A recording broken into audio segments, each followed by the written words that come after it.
Presented by Sumner One.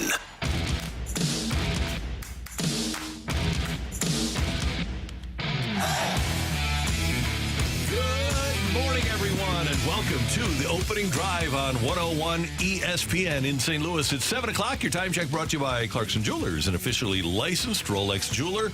Brooke Grimsley is here. Super Bowl champ Kerry Davis, absolutely verified this morning, is here. I'm Randy Carricker. Great to have you with us on a Thursday morning and a kind of a Friday morning for me. Tomorrow I'm playing in the Cardinal Glennon Children's Hospital golf tournament. So I'm going to miss you guys tomorrow. You do this thing right, Randy. 3-day work week. Yeah, we got to start working on this.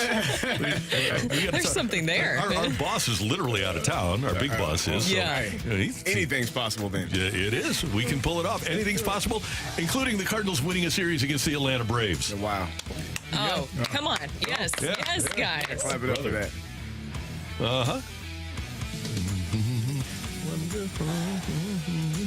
We're together. Yeah, an 11-6 win over the Bravos last night at Truist Park? Or SunTrust, right? It was SunTrust, now it's Truist. It's Truist, yes. Thank you. Okay. They won 3 in a row, Randy. Oh, what's that entail? That is a winning streak, and it has happened. It's unbelievable. Before. It's just unbelievable. Just as you would draw it up to against Spencer Strider, I don't think he's that good. He didn't look good last night. I don't know what he's done this season. You should be able to get him. You should have. Well, I'm assuming, for example, that Taylor Motter is still on the DFA thing, right? So you can trade Motter for Strider. Oh, they give him up quickly. In a blink. Yeah. Yeah. That would be He's our guy. That would be the steal of the century, possibly. Oh, yeah, because if you can get Taylor Motter and all you have to do is give up Spencer Strider, I mean, the folks in Atlanta, they'd say, okay, now we're winning the World Series. There you go. There was a chance that we wouldn't, but now. But who says no other than them? Maybe Spencer Strider? I don't know. That might be. Last night, the Cardinals got things rolling in the very first inning. We talked about the long ball a lot, but the defense was there.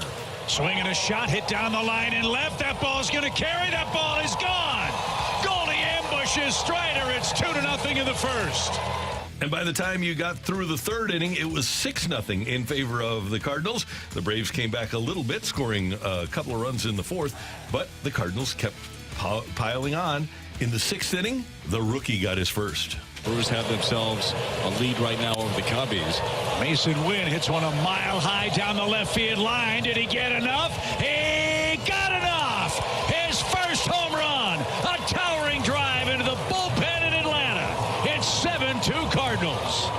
But back came Atlanta. It was a 7-5 game in the seventh when the Cardinal DH/catcher stepped in. We're in the American League with the Tigers. High fly ball left. Rosario turns. That ball carrying. That ball to the wall. That ball is gone. Contreras has hit a homer. And the Cardinals led by a score of 8-5, but they were not done. After Austin Riley had homered for the Braves to make it an 8-6 game in the seventh, Nolan Gorman put it away. The 0-2 pitch. Swing, fly ball center. Harris retreats. Back toward the infield. That ball carrying. That ball is gone. 3-run homer for Gorman. That is 4 home runs on the night for your Redbirds. They took Spencer Strider to the woodshed. He goes 2 2/3, allows 6 runs on 6 hits. He walked 3 and struck out 5. There goes my over-under for yesterday. And the Cardinals win it by a score of 11-6. How impressed are you guys that your St. Louis Cardinals in September are making a run? They've won 17 in a row in September before. Randy. I think it's a little, We're too far. little too late for that. Way too far out. It is nice to see that they have the ability to do that. Does this make you guys wonder? Because it seems like the plan going into next season is really keeping this group of position players together. Do you guys feel comfortable after seeing these first 2 games and saying, yes, there doesn't need to be any changes made there, but of course you're going to possibly have to give somebody up if you're going to get a starting pitcher via trade? Here's what I believe. I believe that the Cardinals have more than enough offensive players to be a really good offense. They don't have enough pitchers to be a really good pitching staff. I sat here, and I loved it, but I sat here in St. Louis in 1998, 1999, and 2000 and watched McGuire hit home run after home run after home run, and I loved it. But we didn't win. Yeah. If you're an Angels fan, you've been sitting there in Anaheim since 2011 when Mike Trout first came up. best hitter of his generation, aside from Albert Pujols, and they didn't have any pitching. And what happened? He hadn't won a playoff game. Mike Trout has never played in a winning playoff game. That's so weird to understand. Yeah. You know why? Because they didn't have pitching. Joe Morgan always said, and not that the Cardinals do it or will do it under this manager, but you can manufacture a run. You cannot manufacture pitching. No. And you are hitting the nail on the head. The offense, we talked about the offense in the offseason and leading into the season. We thought that they were going to be a really good, potent offense. At times they have been. These last 2 games, 4 home runs in back-to-back games. That's amazing. That is what, maybe not that to that degree, but you thought you would get some offensive power from this lineup. The pitching, it has to get better. And so how do you get that corrected? We talked about the free agency market, what that's going to look like. Is it going to be via trade? I don't know. But the thing that I said could happen, I feel is happening, and it's well on its way, and that's Dakota Hudson being one of your 5th starters next year. 100% right. Zach Thompson being one of your 5th starters next year. That means Matz and Michaelis, your other 5th, 2nd and 3rd starter.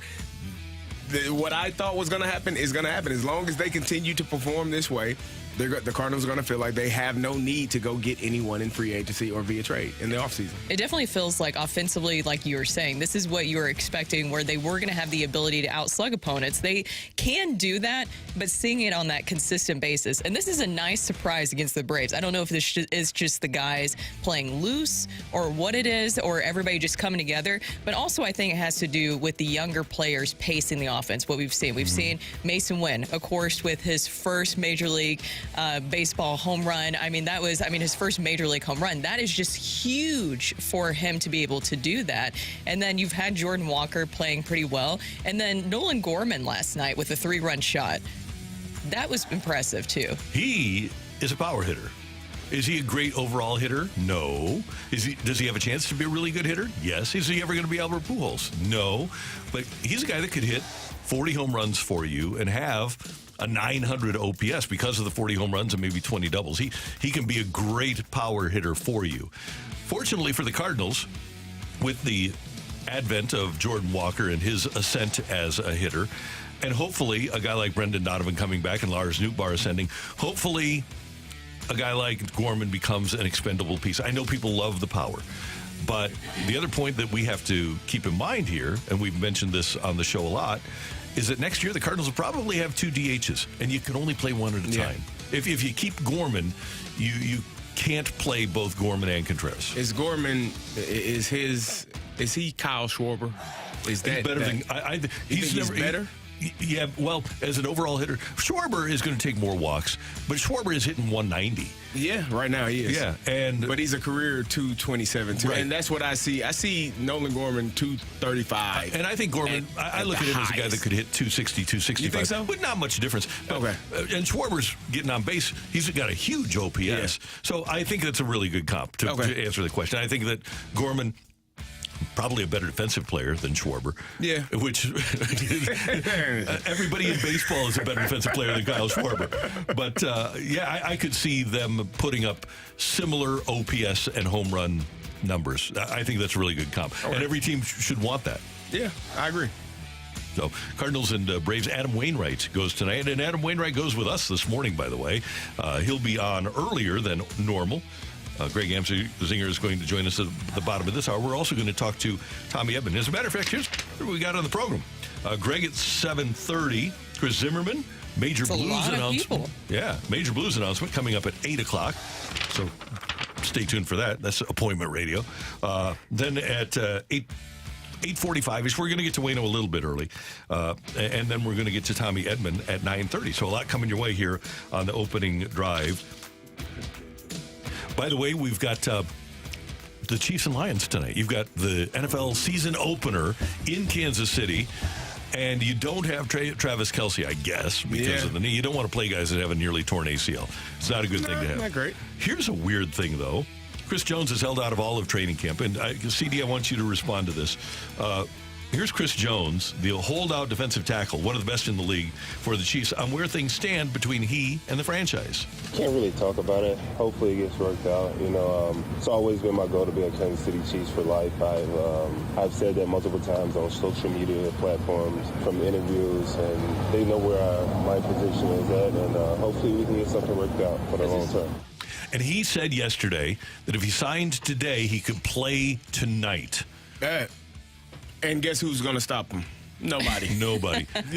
When did the ink come on? Show up to the game. Yeah. There are different rules for different people. Okay, so my question is this: he's obviously a great player. You played, and I want to give us a rough estimate. How many players in the NFL could play with no training camp at all? How percentage-wise? It depends. It's really the position. Like the defensive. There's not a lot of running associated with playing defensive tackle. You have to worry about people leaning on you and pushing on you. Are you able to withstand that? If you haven't run, like if you're a receiver and haven't been in training camp, your timing could be off with the quarterback. Quarterback, same thing.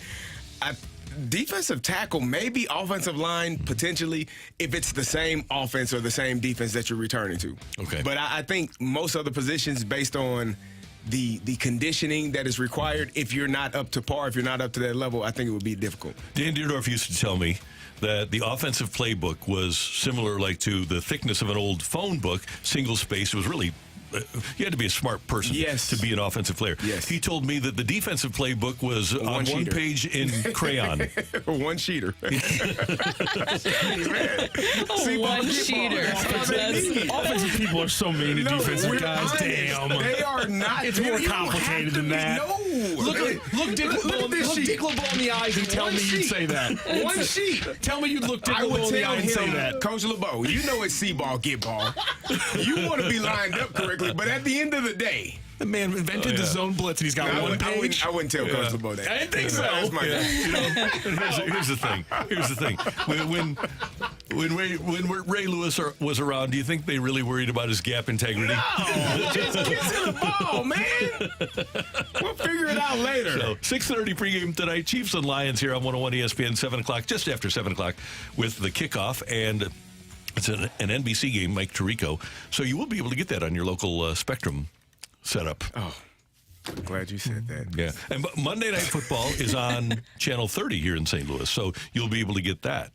So go for it. Get it. Brooke, Carrie, Randy. Coming up, we've got Sick of It here on 101 ESPN. Get your text into the Air Comfort Service text line, 314-399-9646, 314-399-YO-HO on 101 ESPN.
Oh, boy, do I have a deal for you at Schnucks this weekend. It's another Schnucks Deals and Steals.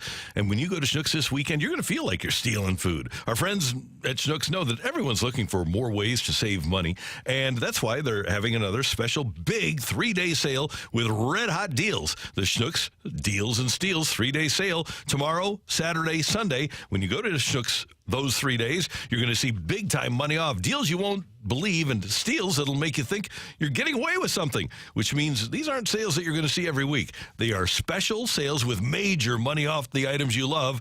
Here's some of the examples.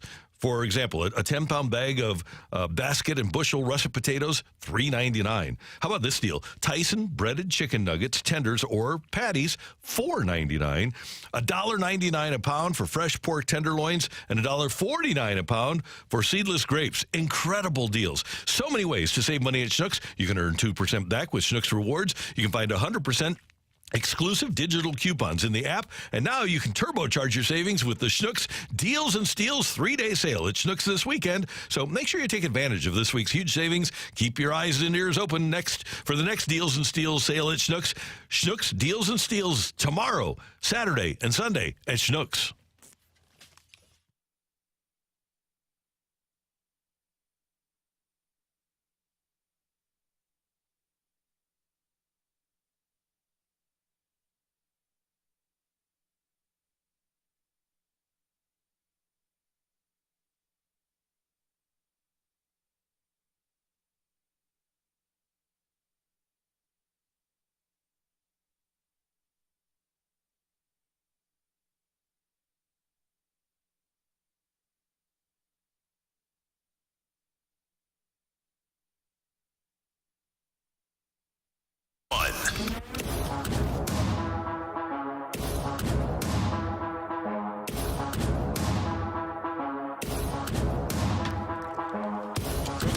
Here, Kerry Davis is here. I'm Randy Carricker. It is the opening drive on 101 ESPN. Matthew Rocchio is taking your texts on the Air Comfort Service text line, 314-399-9646, 314-399-YO-HO. Kids, the Cardinals' magic number to be eliminated is 8. Ooh. Any combination of 8 Cardinal losses and Milwaukee wins eliminates the Cardinals from contention for the division title.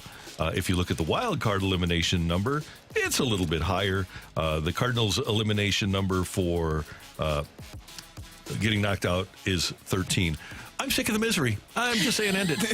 Put us out of our misery. I'm done. I'm sick of it. Are you? You're ready to just be put down. I'm ready to pull the plug now. Yeah. You're over it. Take us to Portland. You're sick of it? Just end it. I don't want any official. I don't. The back and forth is unfortunate. It really is. Yeah. Don't believe what you see in March or September. That's the old adage. Don't believe anything you're seeing right now. I mean, Atlanta. But what about Dakota Hudson? We've already got some texts in this morning about that. Dak, 6-1. Here's the thing. Dak is no different than he's ever been. He's just getting run support now. But like I've always told you, don't watch the games. They'll wind up with a win. He'll wind up giving you enough to win the game. Dak is really serviceable as a number 4 or number 5 starter. He gave us 5 innings last night. I mean, he's a 2023. He's the quintessential 2023 number 5 starter. 5 innings, earned run average is 4.43. Gave you a chance to win when you gave him a big lead. I love Dakota Hudson. I think he's a really nice piece of property as a back-of-the-rotation starter or a long reliever. He's not a top-of-the-rotation guy. We're not going to have 5 top-of-the-rotation guys, and I think Dakota Hudson would fit in fine as a number 5 starter in 2024. You're going to love it. He's going to be one of your 5. Yeah, I mean, hey, I know we said we were going to go get 3 guys. We're not. We're going to get 3 guys. We might get 1. We might get 1. Maybe if we're lucky. Yeah, well, maybe not. Yeah, here's the thing. They better trade, and they better get to the GM meetings in November. And they better make a trade because free agency is going to be brutal this year. It is. Yep. You know what I'm sick of? I'm sick of billion-dollar companies forcing regular people to miss out on things that they love. If Spectrum and whatever other cable channels don't get it together, it might be a fight. I am sick of Spectrum. I tried to watch the Clemson-Duke game the other night.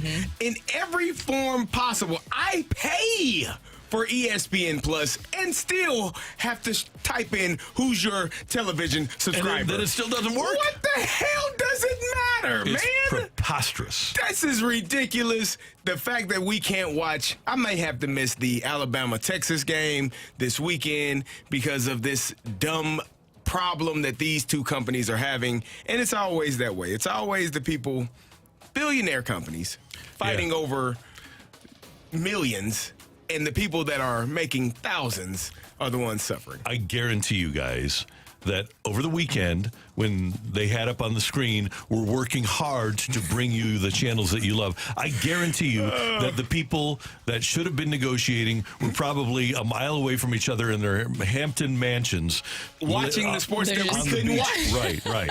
They just Via have some other multiple. way. Oh, by the way, did you see that Disney gave access to the U.S. Open tennis players to watch their opponents? Really? Disney did. So what about me? I need to watch. I need to see. I have deserve to that same get all thing. that info. Yeah, that makes sense. I'm sick of it. I don't get it. It doesn't make any sense, honestly, because to me, it's about growing the product more. Why not make it more accessible? And everything is already so expensive, especially with Spectrum, with any cable provider. Everything's already so expensive. You should be able to watch the things that you think that you're paying for. It's unbelievable how expensive it is, really. Yes. You think about it. Isn't it like $250 a month? It's ridiculous. Yeah. I told Brooke, she told me a streaming service. I'm going that Fubo. route. Yeah. Fubo. I'm going that route. I can't continue. I have a lot of one thing about me. Once I realize and you don't do things the right way, I have a problem with it. And paying you for something that is not done the right way, I would rather not. I agree. Well, you know what I'm sick of, guys? And see, I know that you showed me the video the other day, and I saw it this past weekend. I'm sick of these crazy gender reveals. Oh, man. Do you guys know what I'm talking about? And I understand now It's too that much. this is kind of a new thing with gender reveals, and where you're going to have some people come together, and maybe you do like a nice little cake cutting to reveal the gender. That's fine. I'm talking about these insane gender reveals where it's something massive. So it was this past weekend, there was a gender reveal that involved a plane, and the plane crashed. Yes. And so it was like revealing a pink smoke. And then if you see the video, they have no idea. The wing folds. Yes, the wing folds. And they have no idea that the plane crashed. And so they're just celebrating. And then you're like, oh, wait a minute. That's not supposed to happen where the plane goes to the ground. It was ridiculous. It's just too extreme. And remember, wasn't there like some California fire started Wildfires. because of a gender reveal, they believe? We don't have to, I don't understand like how we've got to the point where we have all these crazy things. Even now, as I'm planning a wedding, just like everybody has this expectation of giant bachelorette parties, giant bachelor parties where you're spending like $2,000. I don't want to do that, first off, and I don't want to make other people do that. Where did all these big giant events come from that have been added over the years? Social media. And You're right. Mr. One-Upper, definitely. Everybody Or Miss wants to One-Upper, be. yeah. Everybody wants Keeping to up be with seen. the Joneses, They yeah. want to be keeping up with the Joneses. Yeah. Such and such did it. I got to do it better Well, than Kim that. Kardashian did this. Well, she's like a billionaire. No wonder she can do try to that. keep up. Did anybody sadly die in the plane crash? Yes, the pilot yeah. did. You go up in a plane. There's a chance it's coming down. No, There's a chance it's coming down. well, the single engine or double engine planes, whatever those are. It'll be memorable. For all the wrong reasons. Yep. I was telling Nacidi, that feels like a bad omen, almost like Yeah. Rosemary Babies, Yeah. Baby-esque, where it's just like there's something icky about that. But I don't know. I just don't get like all this big giant stuff with that. I agree 100%. All right, Matthew, what do we got on the old text line? Sick of it. Sick of the Cardinals not giving Wainwright any run support after the offensive boom over the last 2 games. If they don't give him any runs tonight, Waino better be smashing coolers with bats. I don't know if Waino has that in him. I don't know that you can. I mean, you've performed. Listen, it's a team sport. I tell my kids.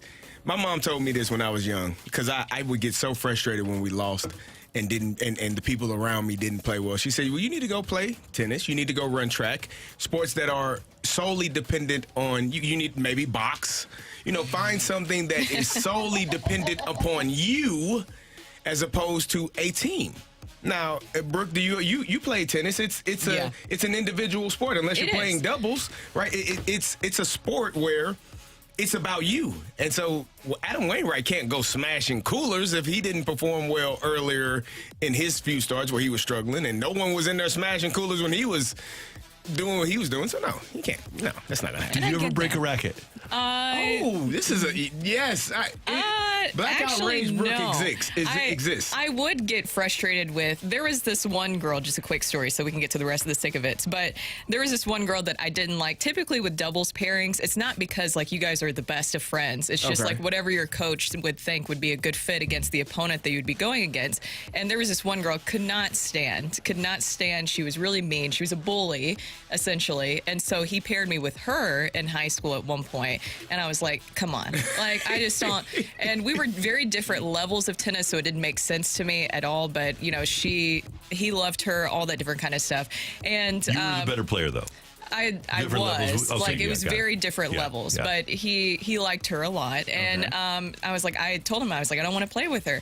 Anyways, I was pretty good at aiming my serve, and so I just hit her in the back. Thank you. I was just about to say. I was going to say, please tell me this ends with a tennis ball in the back of the head, the small of the back, the back of the knee. I didn't do it hard, guys. Oh, why not? Passive-aggressive might be better than the aggressive-aggressive. Yes, I love it. yes. So we need to have our pickleball now. Yeah. So I do get very, very competitive. Okay, good. Yes. I love it. So I got somebody I want you to be on the same side as. I'll tell you during the break. Okay. I already know. Oh, no. Oh, no, I know. Randy. I started playing pickleball this weekend. It's awesome. Sick of it. CD, guess what? ESPN's has the Illini game this weekend. Of course. Oh, no. Of course. I thought about going to Kansas. They play at Kansas. I thought about going to That's a Kansas. W, yeah. Yeah, that's 5 hours. How much do you have to, like Illinois, how much do they have to pay Kansas to play them? I know Lindenwood is pretty expensive next year. We open up with KU next year. And Lindenwood, I don't know where Lindenwood's getting the money to pay KU. Yeah.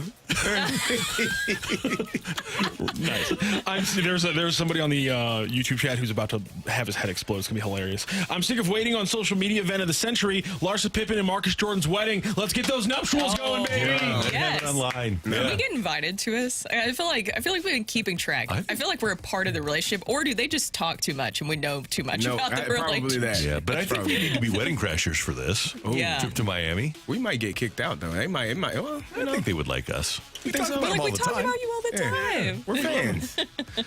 Thank you, Matthew. Thank you, Randy. Coming up next, we're going to head to the celebrity line, and our friend Greg Amsinger of MLB Network will join us here on the opening drive on 101 ESPN.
Over at the Fenton Bar and Grill, they have their amazing fall specials going in the Thursday fall special. Great comfort food. It's their delicious meatloaf with your choice of 2 sides, and their soup today at the Fenton Bar and Grill is gumbo. You talk about an absolutely fabulous lunch. Well, the Fenton Bar and Grill will provide it. And on a day like today in St. Louis, get out on their patio and enjoy it. Take a friend, take a business acquaintance, take a spouse, and get to the Fenton Bar and Grill for a sensational lunch. And when you get there, don't forget to order the trash wings, the best wings that you'll ever have with their signature golden sauce at the Fenton Bar and Grill. It's absolutely divine. And the people are wonderful. Alicia will be there today. Kelly will be there. Megan, you'll have an opportunity to stop by and see Colleen and Jamie. The whole gang will be there. They're so friendly and they're so attentive, and they'll make sure that your experience at the Fenton Bar and Grill is absolutely wonderful. So make sure you stop by. Tell them Randy sent you. Check out their menu at FentonBarandGrill.com. But for a splendid lunch today or a dinner tonight, it's the Fenton Bar and Grill.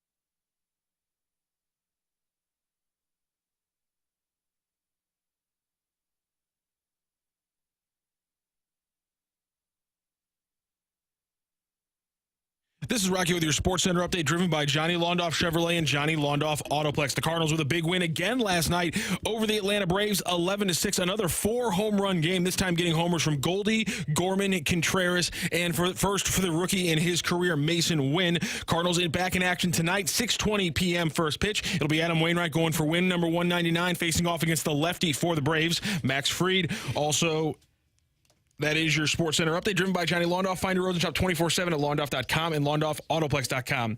Are you kidding me?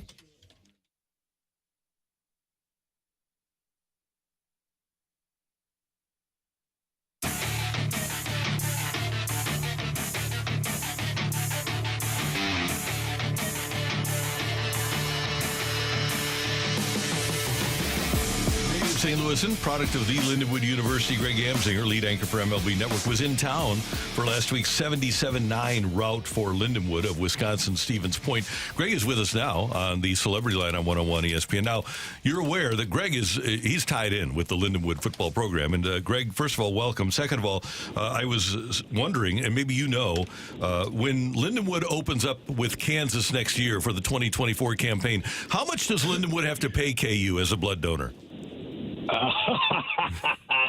I don't think so. I think it works the other way. I think Kansas writes a check to Lindenwood, and that's going to be a wonderful thing for the university. All I know is I will be debuting body paint at the Lindenwood.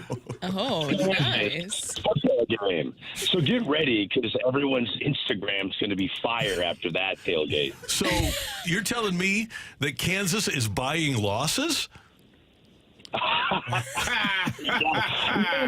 like it. What I'm telling you, because listen, Randy, and people will roll their eyes at this, and I know it wasn't a Division I opponent, but there's something special happening in St. Charles, Missouri. Facilities are off the charts. The stadium's gorgeous. The uniforms are like the Midwest Oregon Ducks.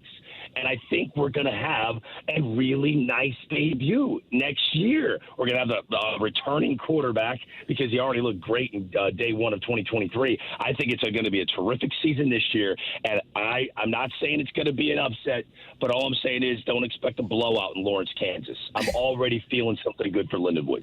I always love that you have bold predictions for everything. Baseball, whatever it is, you're always ready to grow, Greg. So I really appreciate that. Speaking... I can give you a prediction of what I'm going to have for dinner tonight. Like, I haven't made a prediction.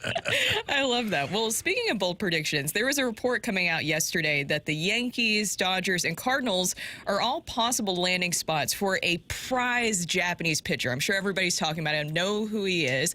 Shota Eminaga, I believe is how I'm pronouncing this correctly. I know that some people maybe when I said Japanese pitcher were hoping that I was talking about another Japanese pitcher, but Shota Eminaga is a name that is coming up now, and it was interesting that I saw that the Cardinals were a possible landing spot. What do you know about him, and do you think that he would be a possible good fit for the Cardinals? I mean, in terms of dominance on the mound, he fits everything you're seeing from the other Japanese pitchers in the league right now. He's someone that can debut and be a number 2 or number 3 starter. Now, I don't think he's got the stuff and the physical dominance on the mound of Shohei Ohtani, but he's got plenty of swing and miss. And that is exactly what the Cardinals are looking for. They're going to have to spend big in free agency. They're going to have to bring at least 2 arms into that rotation, if not 3. Because what are we learning now? I mean, pitching is such a fickle thing. Health is everything, and people lose depth in a heartbeat.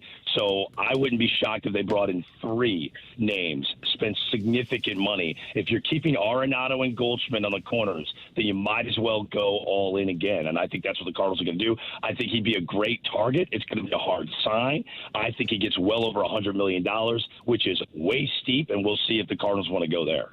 Greg, I feel like that they said they would get 3 pitchers, but I don't know where those 3 pitchers come from. It feels like the free agent market has shrunk with Shohei Ohtani getting hurt, with what's going on with Julio Urias and his suspension probably impending. Where did these 3 starters come from? And also, if Dakota Hudson and Zach Thompson are pitching well, do you think that they feel that the need to go get 3 starters?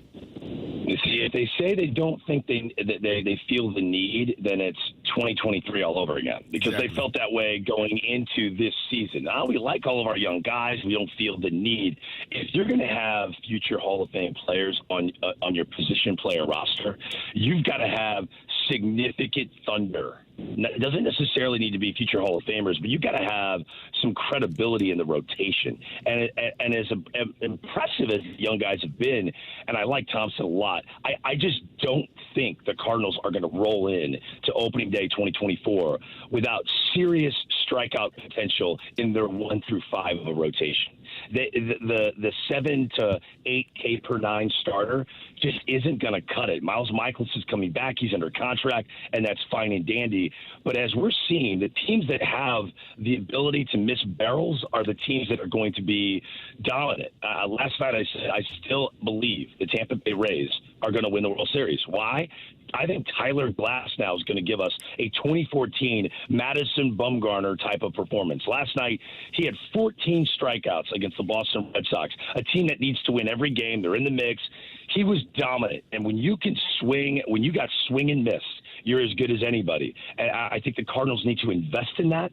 I believe they will. Is Lucas Giolito becoming more of a price target for St. Louis? Yes. Do they think that they can acquire him? And are they being scared away by what he's done in Anaheim and Cleveland? Possibly. But his price tag is coming down. What do you think of Blake Snell? I mean, the guy's going to win the ERA title probably. He could win the Cy Young. A lot of people don't trust him, but he's already won a Cy Young in his career. There's a lot of swing and miss in that left arm. There will be options for the Cardinals. It just remains to be seen how much collective money they choose to invest in this rotation. If they're really frustrated with what's gone on this year, it needs to be a huge number. Greg, Tyler Glasnow is an interesting name. His career high for innings pitched in a season is 111 2/3 in 2018. This year, he's pitched the most innings in a season since 2018 with 99 2/3. As you mentioned, he has dominant stuff.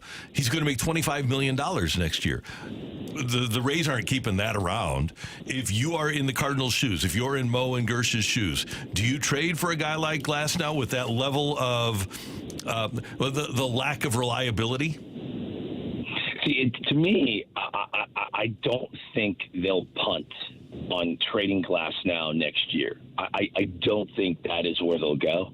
I think Dylan Cease is more of a realistic option for the St. Louis Cardinals. People have to recognize that when a guy goes from Cy Young candidate to an ERA over 4, like Dylan Cease, so the scouting report, the book has been written on what to do with a pitcher that goes from dominant to not dominant. Ask Sandy Alcantara, who just went on the IL. He's probably not going to pitch the rest of the year. He had one of the biggest drop-offs ever for a Cy Young contender. Essentially, when batters see the ball spinning, and he's got one of the best sliders in the game, Dylan Cease, they're not swinging. They're bailing on it because he doesn't throw it for a strike. So now no one's swinging at his best pitch. So the book's been written. He can't make an adjustment. There are options that the Cardinals can trade for. I don't think Glasnow is going to be it, because I truly believe he's going to be an October hero. I think he's going to make a name for himself in the upcoming postseason for the Tampa Bay Rays. But there are guys that the Cardinals can go get. I mean, who knows? Is someone like Chris Sale a possibility? If the Red Sox decide to shed some money, he's looked good in his turn. He's mid-30s. He's throwing 95 to 97 miles an hour again. We all know he's got a Randy Johnson slider. So the Cardinals are going to get creative. But what you're going to see is a complete investment in a starting rotation that was a bit overlooked last winter. Well, when you're talking about getting creative, and you mentioned there Dylan Cease, and I think that's a name that everybody here in St. Louis is interested in, but we know that you're going to have to give up a player that is going to be hard to part with, a puke point trade, I guess you could say. I know we talked during the trade deadline, some of the names that were being brought up. Do you think that that's changed? And who do you think, when these teams are talking to the Cardinals this offseason about trades, who is the one player you think is being brought up the most when teams are like, we need that guy if we're going to pull off this trade?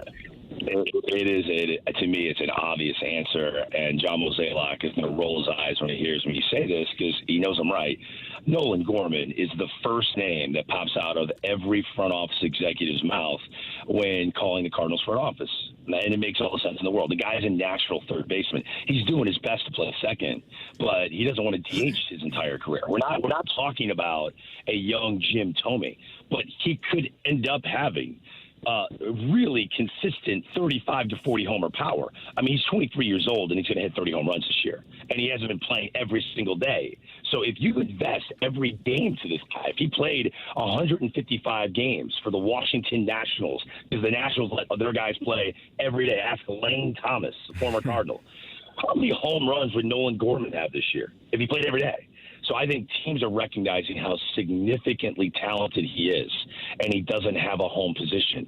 The Cardinals decided they're holding on to Nolan Arenado. He is going to be a future Hall of Famer, and they want him wearing a Cardinal uniform in Cooperstown someday. That's an awesome thing for Cardinal fans. But Nolan Gorman's going to have to get moved. And if that's the case, you're going to get whatever pitcher you want. The Cardinals have a chip that other teams do not have. You have a 30-homer 23-year-old. How many teams can boast that and would be willing to part ways with that? To me, Nolan Gorman is the answer. Name your pitcher that you want to trade for. He can get it done. I love Nolan. I think he's got a huge future in the game, but it just doesn't look like a perfect fit right now with the Cardinals. Greg, Paul Goldschmidt will be a free agent after the 2024 season. He'll be 37. What do you think they should do with him? He loves it in St. Louis. And as long as you're keeping Nolan Arenado, you got to keep your superstars happy with their favorite wingman.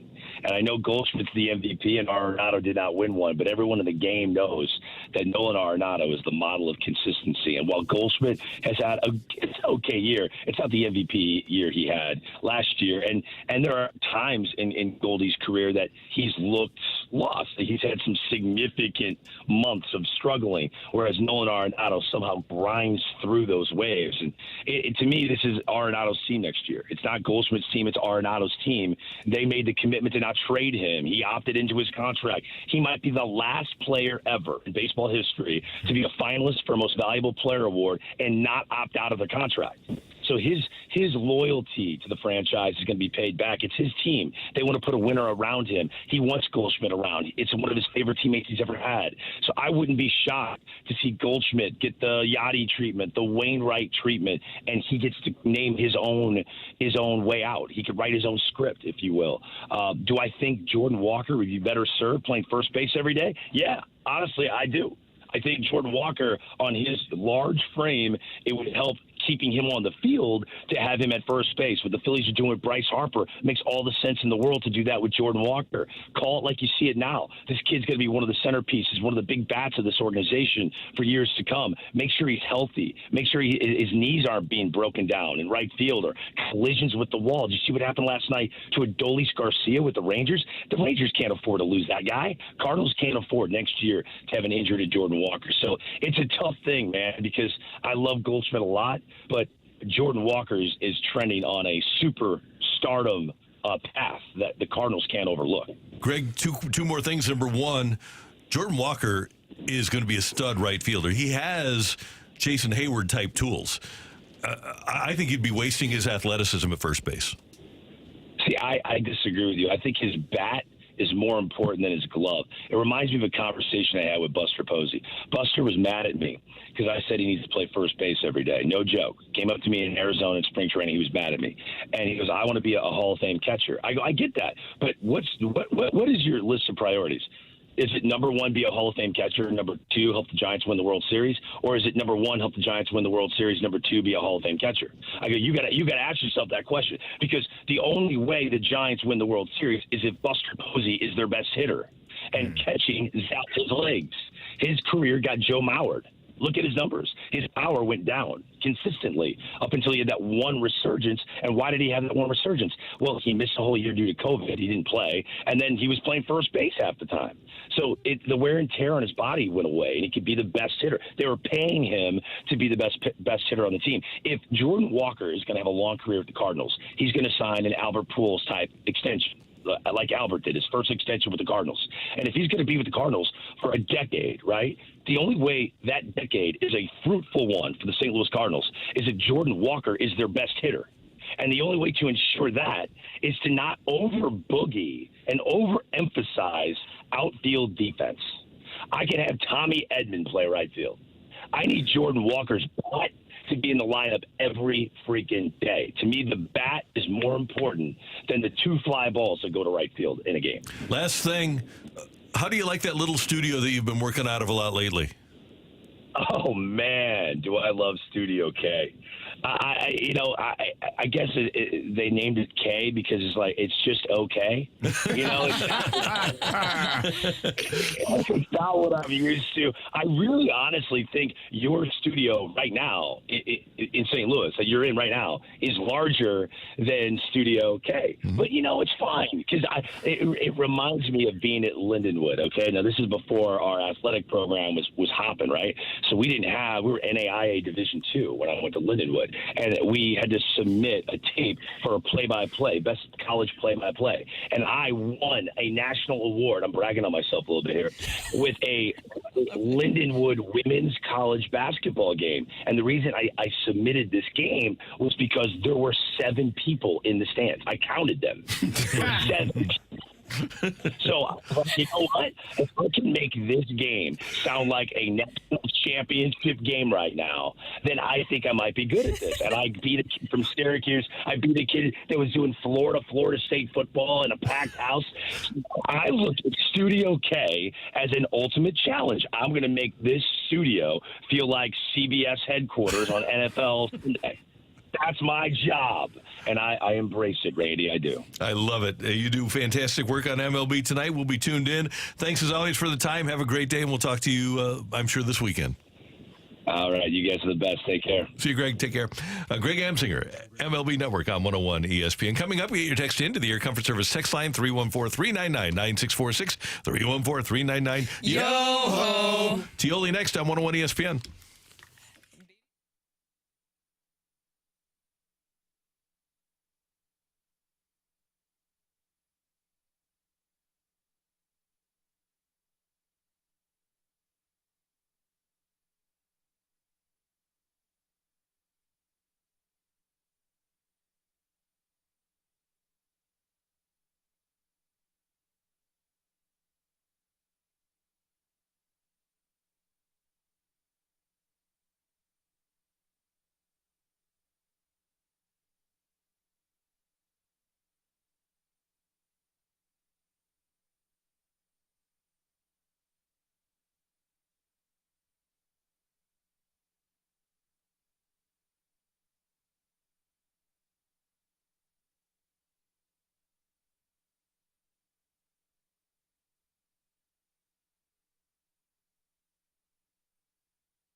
it, you can take it. If you don't, send it right back. Get your text into 314-399-9646 and give us your take it or leave it. Brought to you by Gloria Lou Realty. Visit GloriaHasTheBuyers.com and start packing. That's my final offer.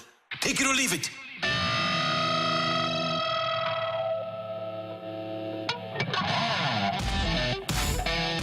101 ESPN has a fantasy football league, and Matthew Rocchio had the moral flexibility to take a Los Angeles Ram, and he's paying the price. Who do you have? Who's your guy?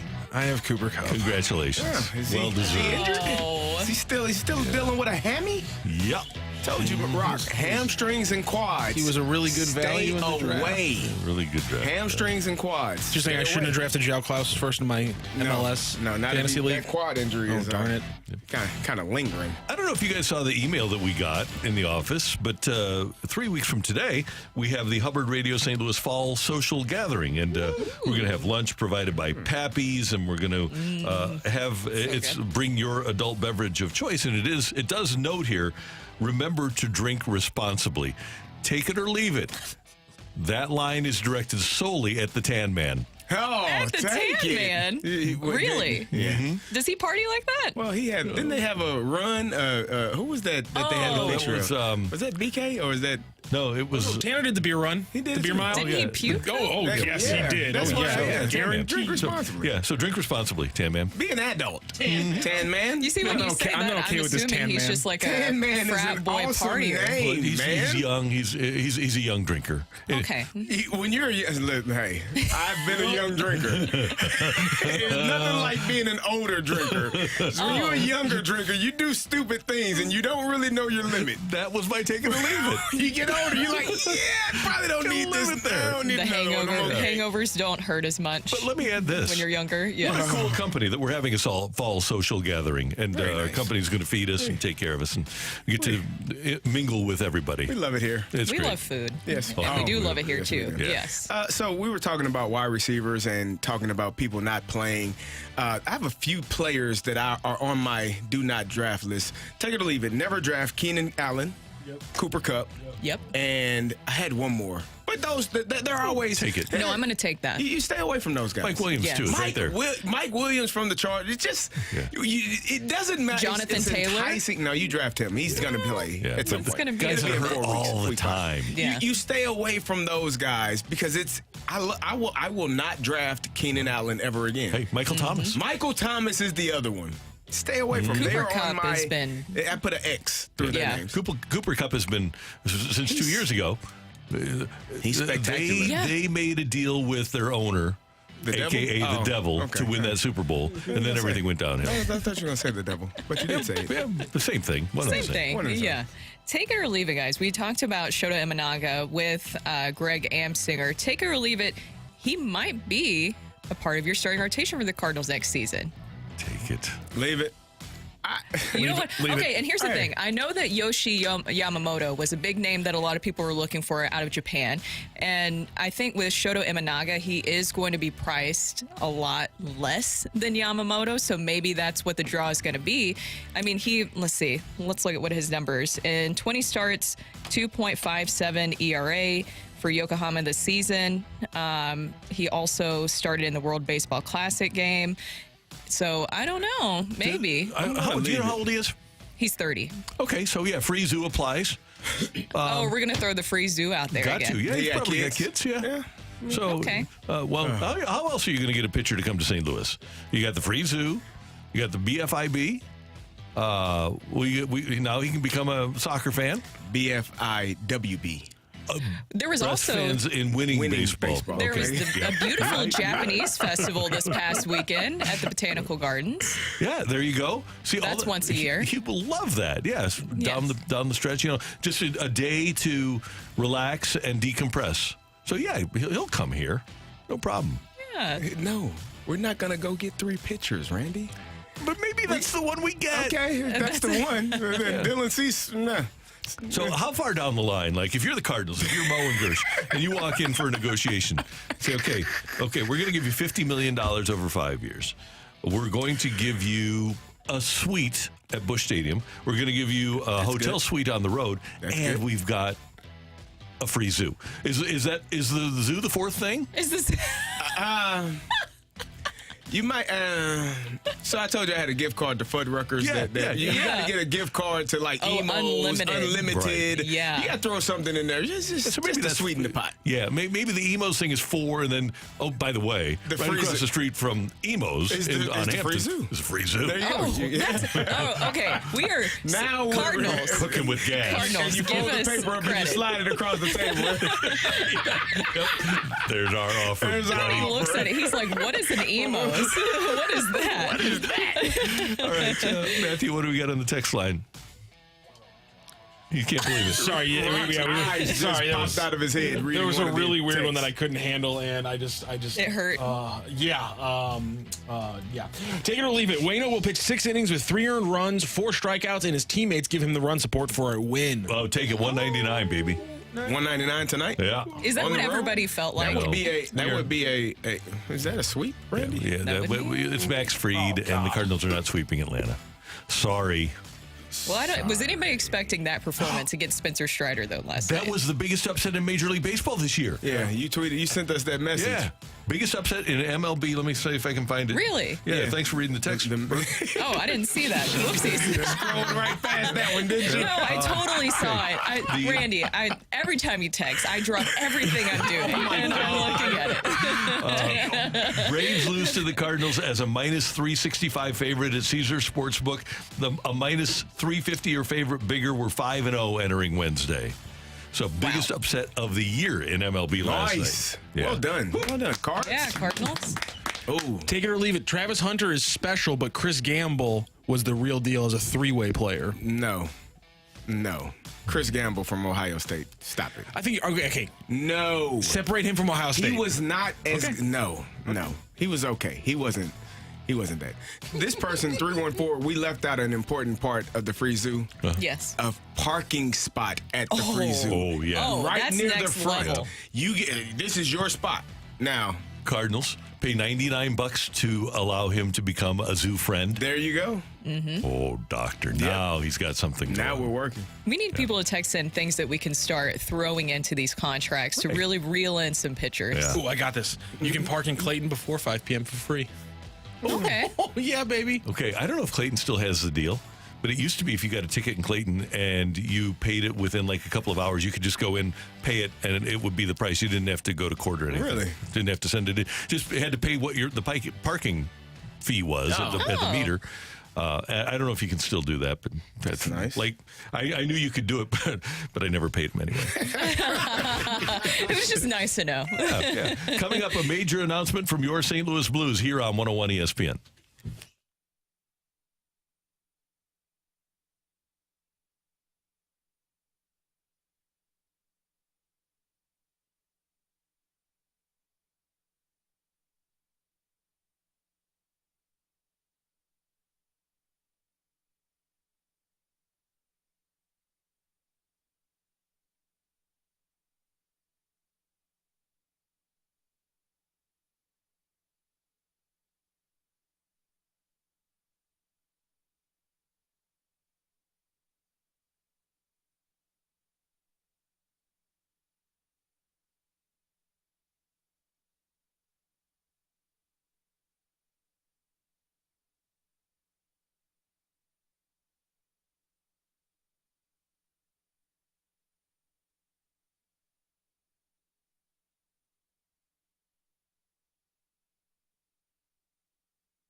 perspective on the day's top stories. It's the Opening Drive's Fresh Take. Brought to you by Schnucks Rewards. Reward yourself. Earn 2% back on every purchase with the Schnucks Rewards app.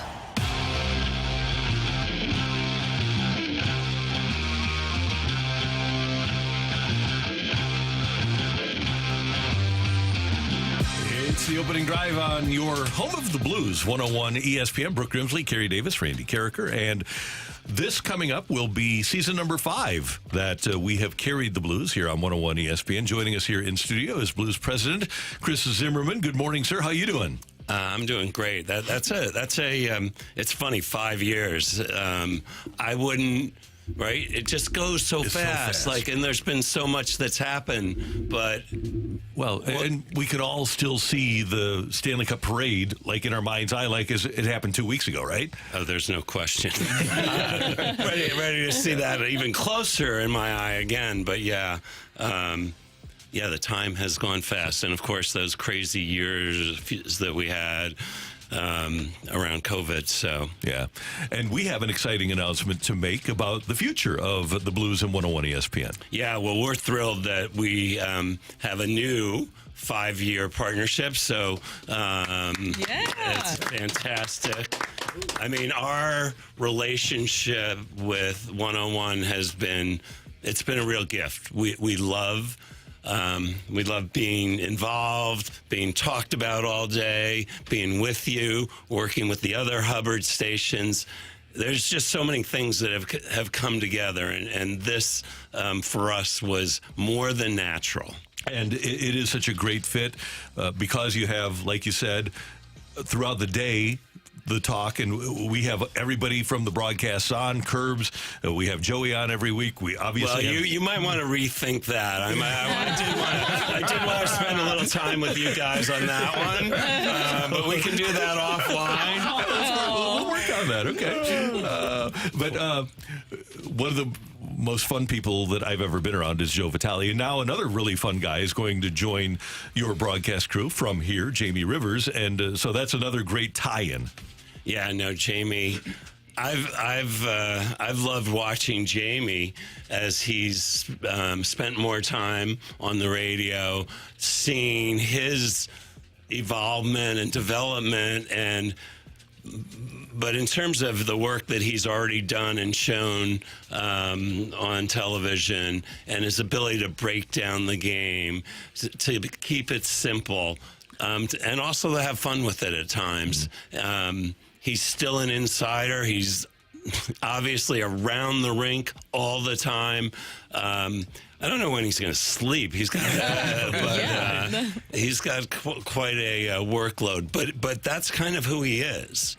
In addition to being, I think he'll just be a great voice for us. Yeah, he is going to be a great voice, and you're losing a great voice in Darren Pang. Panger was an awesome guy that we loved having. What did you when you heard that he was moving on? How did that come across, and how did that make you feel? Well, as I think you guys know, the regional television business is going through a challenging time, which we're going to see how it all plays out. Right. But, Panger getting the opportunity to move to the Blackhawks, to move to a team that is not part of the challenges that the Bally's Diamond Sports Group has, that for him, that made a lot of sense. Now, I mean, he has given so much to our organization, to the community. I mean, who doesn't love Panger? I mean, and I know our chairman, Tom Stillman's he won't have his head to rub for good luck anymore. So I don't know where we're going to find that. But hey, Panger, he's one of the best in the business. Love him. Fantastic. And quite honestly, it's like a lot of people. He's still will have a home here. He's going to be part of this community. We're not completely losing him, which also makes me feel really good. Wayne Gretzky is definitive proof that once a Blue, always a Blue. Yeah, no. He's been 3 months here and he still lives here. So it's once a Blue and always a Blue. And obviously 101 ESPN excited to be a part of it for 5 more years. And Chris, I know that we've discussed it about how hard this past season was, but now you're turning the page, getting ready for this new season, and there's a new addition in Kevin Hayes coming in. We've heard a lot about him. I'm excited to talk to him because it seems like he's a big personality and is somebody that could be a glue guy for this group. What is your excitement level of bringing in Kevin Hayes this season? Yeah, I think I believe, and time will tell, but I think Kevin Hayes going to have a much bigger impact than a lot of people recognize. He is a real character guy, but his style of play feels like it's going to really complement the other types of players we have. I think if you look at bringing Sonny back and Kevin Hayes, and you look at how we're going to be, down the middle, I think it's exciting. And, I know it's been talked about over the last week or so. It's been a long off season. We haven't, that whole thing of not being in the playoffs doesn't sit well.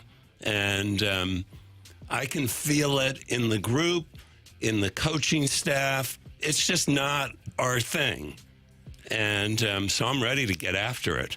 Blues President Chris Zimmerman here announcing a new 5-year deal with 101 ESPN and Hubbard Radio, and that includes all of our stations, the Arch and KSHE and WIL and The Point. And one of the things that's happened in sports over the last few years, and you guys have done a great job of, is presenting events. And we're really thrilled to be partnering with you for Blues and Brews at the brewery coming up on September 22nd. And it's an opportunity for people to get out and kind of celebrate the opening of Blues season.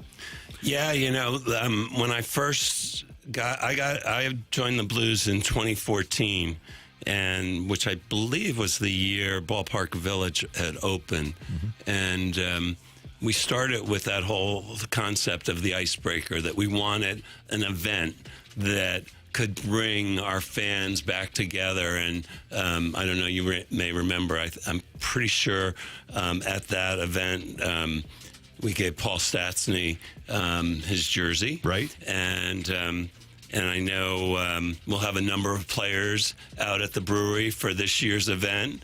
Bringing the whole element of music from day one into who we are. I mean, part of this is about, part of what we always do is about bringing people together. And we want to have a good old season-long party with great music and a lot of fun. Should be great. Chris, you are a former player and also a former coach. So how have you seen really the younger players, the shift of a generation from you playing and coaching to where we are now? Well, I think, and I think this is across every sport, I mean, the level of talent at such a young age and their skills, I think that's, to me, that's the broad change of what's happened in sports. And, I'm really excited about all our young guys, our draft picks. I've heard that we could have as many as 10 players in our system, draft players that we've drafted, playing in this year's World Juniors. Wow, that's nice. Which is that in itself is another element of what's been happening. And yeah, obviously we're getting ready for this year, but I think the work that Army and our scouts and the entire staff has done about stocking and getting ready for the next generation of Blues, getting us ready for that parade thing. Yeah. Another one. Yeah, it's. I'm really encouraged. And camp opens up September 21st, September 23rd. First game right here on 101 ESPN against Arizona at the Enterprise Center. That's an afternoon game, a 2 o'clock game. But it's great to have every single game. We love having every single game here on 101 ESPN. There's no question. You don't have to, where do I go to find this? They go right to 101, and you guys are always there. there for us. He's been an amazing partner, and but the other thing is, and it's I think your audience, our fans, at times it may be about evaluating, but it's also about having fun. Yeah. And I was out yesterday at the Ascension Charity Classic. Some of you may have seen our guys got to play with John Daly yesterday. Yeah, I saw that. And it's just, and they're just loving it because it's about being part of the community, being part of the sports community. They're at the SC games, they're at the Cardinal games. It's a fun time. I love this time of year. And I want to thank the organization, because one of the things, and we're a rights holder, but you understand that we have a job to do in explaining the news. And when things weren't going well last year, I would occasionally get a text from you, and I really did appreciate that you didn't try to make us say something that wasn't true. When things are going bad, we're going to point it out. But when things are going, we love the franchise. I'm a Blues fan. We're all Blues fans. We want the things to go well, but you don't want to present any false narratives either. I think our fans are really well educated. Mm-hmm. They would expect nothing less from you. We would expect nothing less than you. Is there ever a time where Army or I or someone else may not exactly like your point of view? I imagine every now and then, but yeah, you guys have a job to do, and it's the same job we have, just from a different point of view, which is serving the fans. Absolutely. Well, we're thrilled with the 5-year extension, Chris. Thanks so much for stopping by. We appreciate it. And we have a lot to talk about with the Blues coming up starting September 21st over at Centene with training camp beginning. It'll be fun. Thanks to all of you for your support. And yeah, let's go Blues. Yeah. Absolutely. Chris Zimmerman, president of the Blues, announcing a new 5-year extension for the Blues and 101 ESPN. Coming up next year on 101 ESPN, we've got a quick bird watch for you. Stick around.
All right, time for a quick bird watch here on 101 ESPN. Brooke, Carrie, and Randy. Who wants to start here? I can get us started. You got to go get it. Okay, all right. My bird watch, my bird's just taking a second to fly in. Okay. My bird watch is going to be Thomas Sajaci, guys. I've been talking about how about that. You have to say that with Thomas Sajaci. You have to. Thomas Sajaci. How about that? Thank you so much, Rocc. A 3-run shot last night for the Springfield Cardinals, and he has racked up, guys, 107 RBIs this season, the most in the Texas League, third most in all of minor league baseball. Oh, and by the way, he was just named the minor league player of the month for the month of August. Thomas Sajaci is a very exciting player to watch for the future of the Cardinals organization. I know somebody texted in yesterday when we were discussing that whole Jordan Montgomery, Chris Stratton trade that got Thomas Sajaci and Tekoa Roby, that they said, well, what are they doing for the Cardinals now? That was never the expectation, but the fact that you were able to essentially just give away 2 rentals and look at how things have gone for the Rangers. If you guys didn't see what happened last night, still wasn't great for the Rangers versus the Astros. The Astros just absolutely demolishing them. When you think about the long term, the fact that they were able to get these 2 players, Thomas Sajaci and Tekoa Roby, back from that trade, I think is fantastic. And you have to give credit. I know that it's been a frustrating season. I know that not everybody wants to, clap or pat John Mozeliak on the back, but that is something that you could look back on and say that that was a trade that was worth it. I agree. Very good. How about that? Thank you. There you go. All right. So, my bird watch is going to be the St. Louis Cardinals as a team. Okay. And winners of 3 in a row with a chance tonight to sweep the Atlanta Braves. Some would say the best team in Major League Baseball, no? Yeah. So obviously a chance to do that. But I think the bigger picture is a chance for them to figure some things out down the stretch, to have some success down the stretch, to have an opportunity to play baseball the right way collectively as a team, something that they have done inconsistently throughout the entire year. Wainwright is on the mound tonight looking for 199. Opportunities are all in front of them. You got young guys playing, you got older guys playing. I just want to see this team continue. Do I think that you said there are 8 is the magic number for the division? Yeah, do I think that they'll number, No, yeah. I don't think that they'll win the division. Do I think 13 is the magic number for the wild card? Do I think that they make that? I don't think that's going to happen either. But there is a chance here to put yourself in a position, as I said, finish this season off the right way, and collectively go into the offseason knowing what has been missing all season, which has been the starting pitching, knowing that if you get that corrected, this lineup can score you runs, and when you add the pitchers that they need to add in the offseason, could be looking at a much better team for 2024. I agree. And my birdwatch is we may have gotten a little glimpse into the future last night with Mason Wynn making a huge play early on to prevent the Braves from scoring early, and then Mason Wynn hitting his first major league home run late. And we think of him as this brilliant defensive player and speedster, which he is, but he also hit 18 home runs in the minors this year. And he's a guy that has a little bit of pop, and hopefully he'll have an opportunity over the next couple of weeks as this season winds down to get more at-bats, get more comfortable at the major league level, and be able to display all of his tools in 2024. But for every single hitter, whether it's with a new team or whether it's making his major league debut, getting that first home run out of the way is a big deal. And I'll be interested to see what Wynn accomplishes here over the next 4 or 5 days. Yep. Until you do it, you don't know that you can do it. I mean, it's a block. You believe it, but you get that first one out of the way and you feel a little bit more comfortable. Hopefully the hits start pouring in. There's your bird watch on 101 ESPN. Coming up, we've got an early edition of The Fight. Do we have a fighter? We need a fighter. So if you'd like to fight, all you need to do is text in to 314-399-9646, 314-399-YO-HO with your name and the word fight, and we'll see you on The Fight. Coming up on 101 ESPN.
This is Rocky with your Sports Center update brought to you by Saliga Heating and Cooling. The Cardinals with another big win over the Braves, 11-6. Back-to-back 4 home run games. Goldie, Gorman, Contreras, and Mason Wynn with his first career home run tally. The Cardinals again 11 runs to the Braves 6. They're back in action today. 6:20 first pitch. It'll be Adam Wainwright facing off against the lefty for the Braves, Max Fried. It is NFL kickoff day, and the San Francisco 49ers will be whole for the weekend as they have signed Nick Bosa to a 5-year, $170 million contract extension with $122.5 million guaranteed. That is your Sports Center update brought to you by Saliga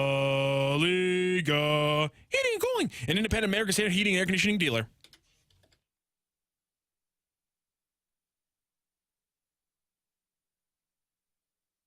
Welcome to the fight. In the red corner, Average Joe Listener. And in the blue corner, the undisputed king of morning drive. Please welcome Randy Carricker.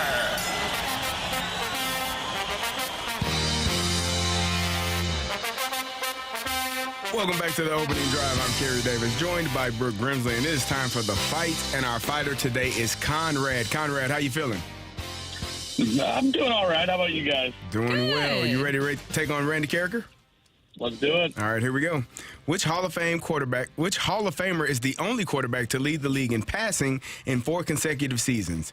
Is it Dan Marino, Neil Lomax, or Dan Fouts? Let's go Marino. Happy birthday to former Cardinal closer Jason Isringhausen. Izzy began his pro career as a starter, starting almost 50 games for which National League team? Was it the Phillies, the Twins, or the Mets?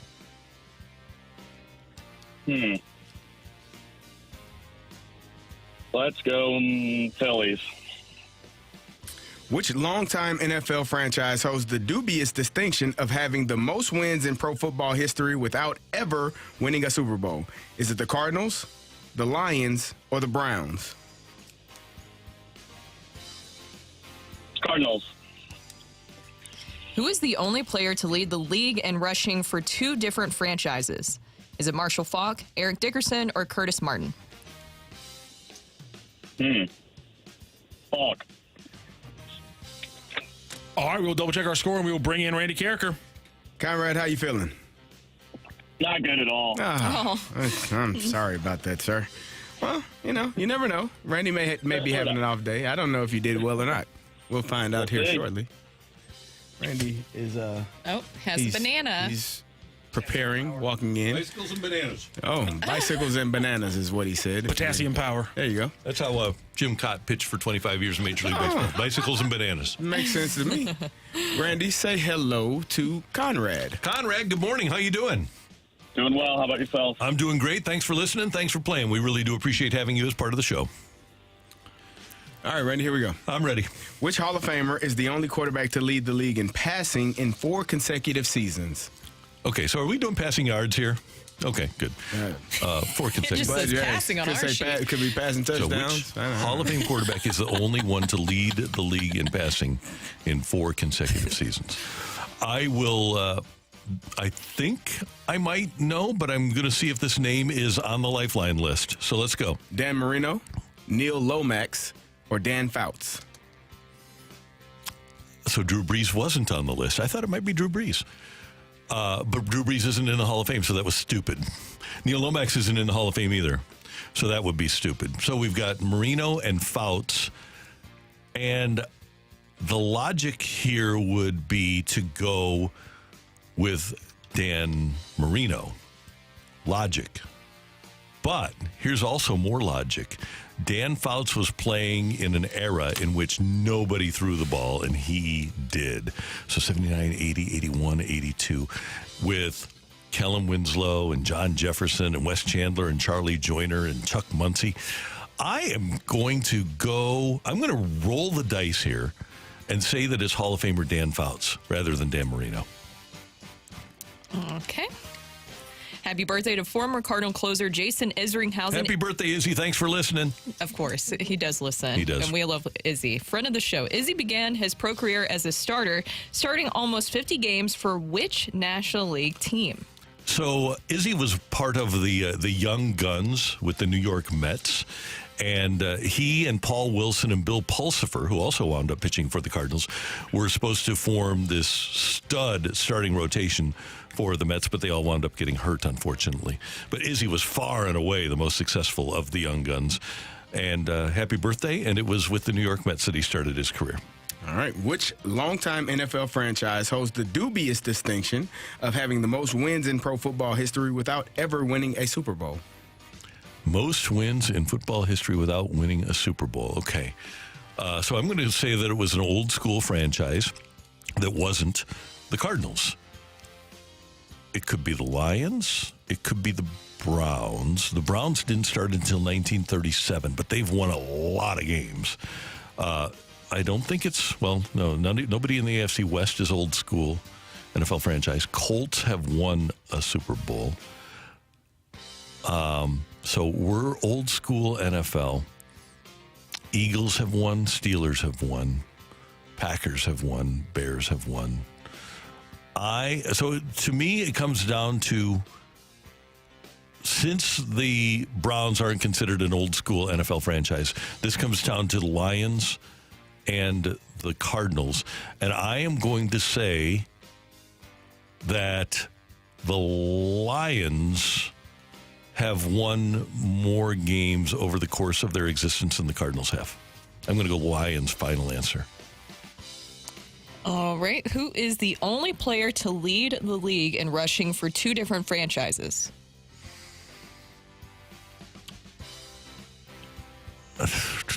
Okay. This, to me, again, it's a coin flip.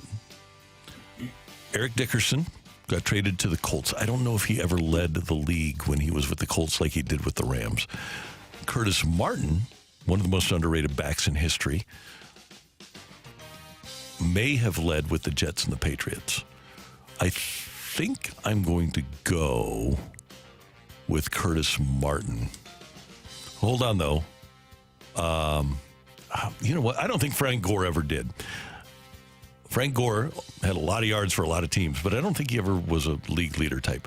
So I am going to, again, coin flip, heads or tails. Should I literally do a coin flip here? If I have a coin, You have a coin? I don't even have a coin. So I don't even keep coins on me. I will. You know what I'll do? I will go alphabetical order.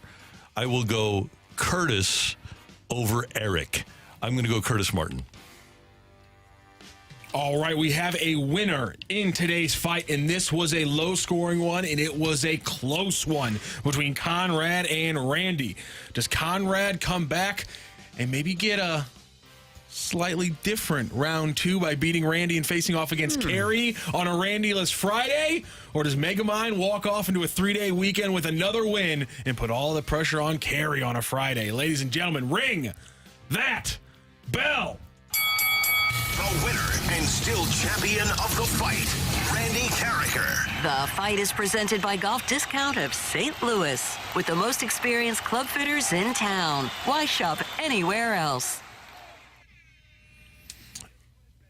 I'm sorry, Conrad. Randy took you down 2-1 in today's fight.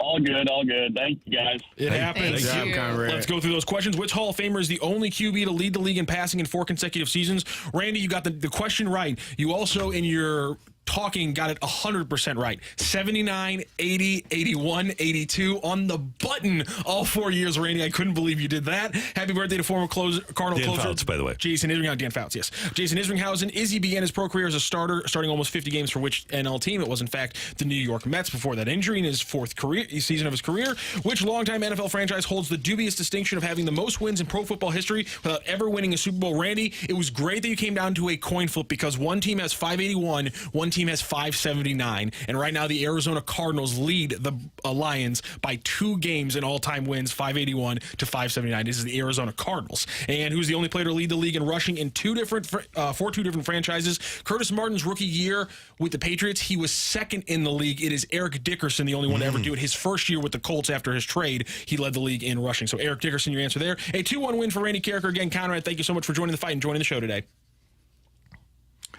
Conrad, Good job, thank Conrad. you. Good job. And coming up next, it is a special Thursday edition of Wednesdays with Waino. Adam is pitching tonight, so he didn't want to go this morning live. So we recorded Adam yesterday. He has a lot of good things to say. And you will hear from the Cardinal right-hander, Wednesdays with Waino, a special Thursday edition next on 101 ESPN.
For Wednesdays with Waino on the opening drive. We're talking life, baseball, and what's happening at Big League Impact with Cardinals pitcher Adam Wainwright. Wednesdays with Waino is presented by Scott Lee Heating Company, a proud Mitsubishi Electric Elite contractor.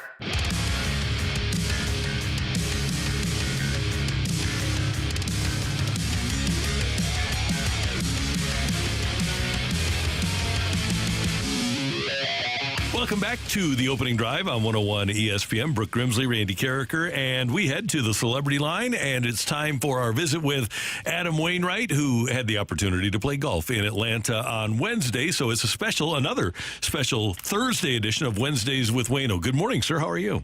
Doing great, and just glad to be here in my home state, and just love being here to see family and friends, and yeah, it's a cool time for me.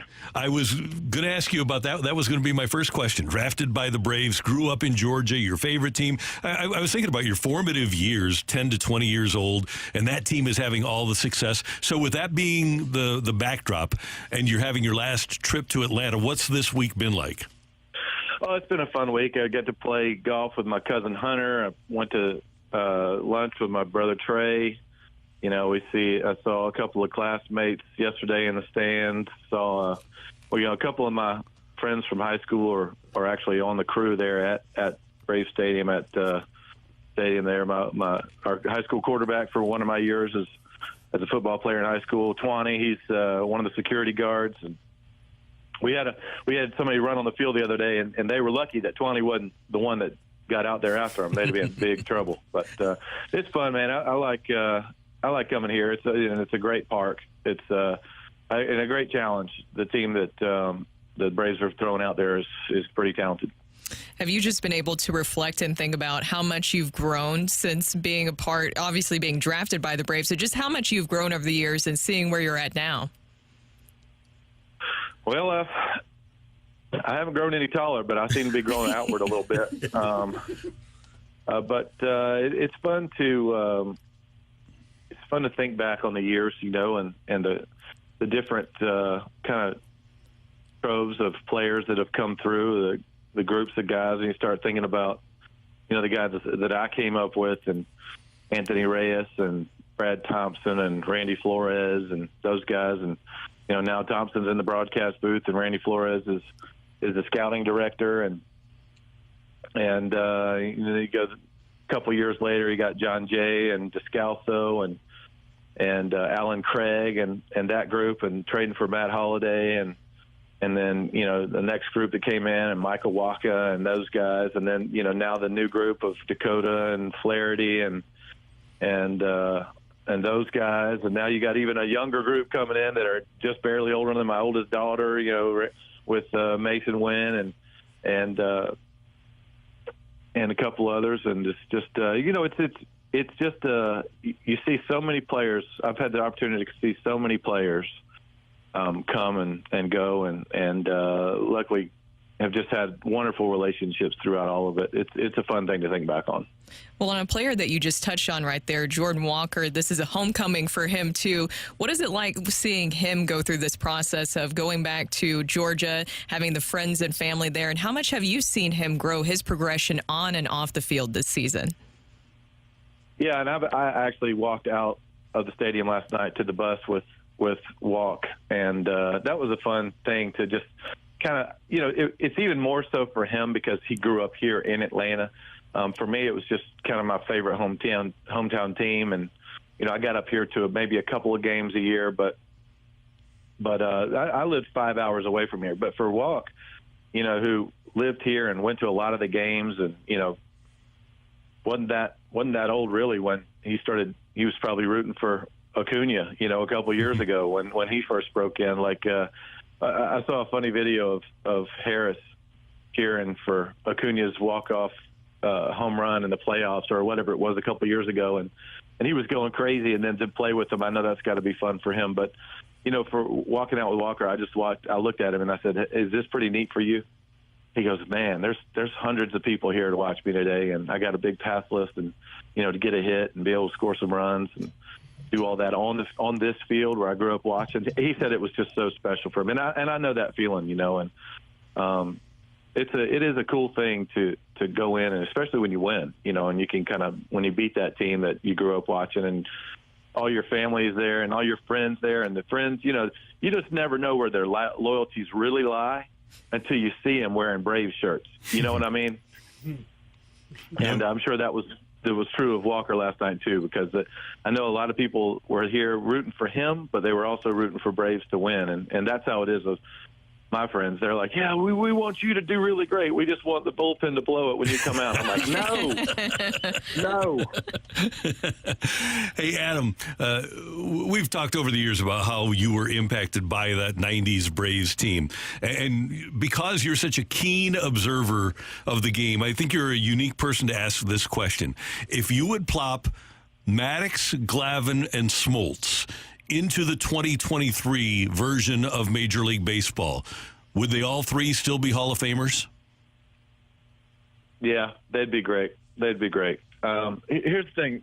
People see, this is how people will remember me too, probably as I've gotten older. They'll probably look back and think, well, that guy just threw 87 miles an hour. But, Greg Maddux, for the bulk of his career, threw between 89 and 93. there was some years that he was 91, 92, 93 with a foot of movement that I don't see anybody doing that today. You know, in the location he had. Now, the strike zone is a little smaller, for sure. It is.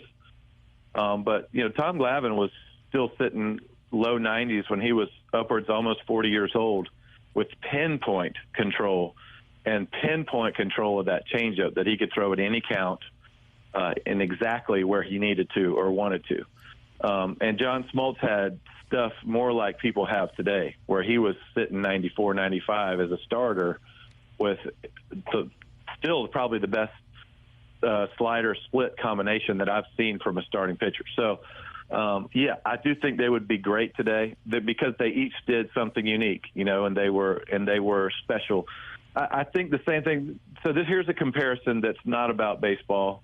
I asked the pro today, I said, hey, if Jack Nicklaus, if he had today's equipment when he was in his prime, and he stopped me right there, he said he would be hitting it just as far as these guys. Because Jack Nicklaus was a barrier breaker as far as he was the first one to go out there and really smoke the ball, man. He was driving it way farther than everybody and setting a trend in that way. And I just think, you know, it's hard to compare eras because I do believe athletes are better now than they have ever been. But you're talking about three of the all-time greatest to ever do it in Glavine, Maddox, and Smoltz that were uniquely great at everything they did. And you know, I don't think it's true of every pitcher that was pitching back then. You know, there was a lot more guys that were throwing softer, but I do think that those guys would have had success, yes. And one thing about those guys and you is that their control was so good that they could get hitters out on balls. And that's the key. You don't get hitters out on strikes. You get them out on balls. And especially Maddox, because umpires, he knew exactly where it was going. So he'd first get the black of the plate, strike, okay, half inch off, strike, inch off, strike. The umpire says, well, I know where he's throwing it. Everything's a strike. And so then he was able to get guys with things that are well off the plate. And that's a product of having great control.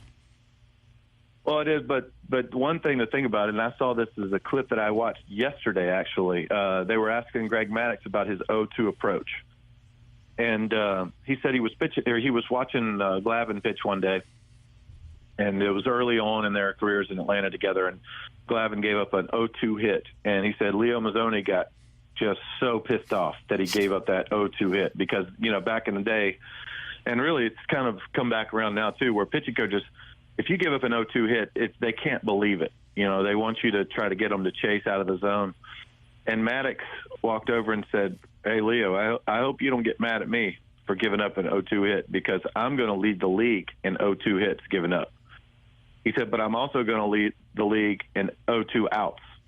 So here's the thing about that situation where I think what Max is saying is because he had such great control, he could throw that fastball that started a foot off the plate and bring it back to the corner. Mm-hmm.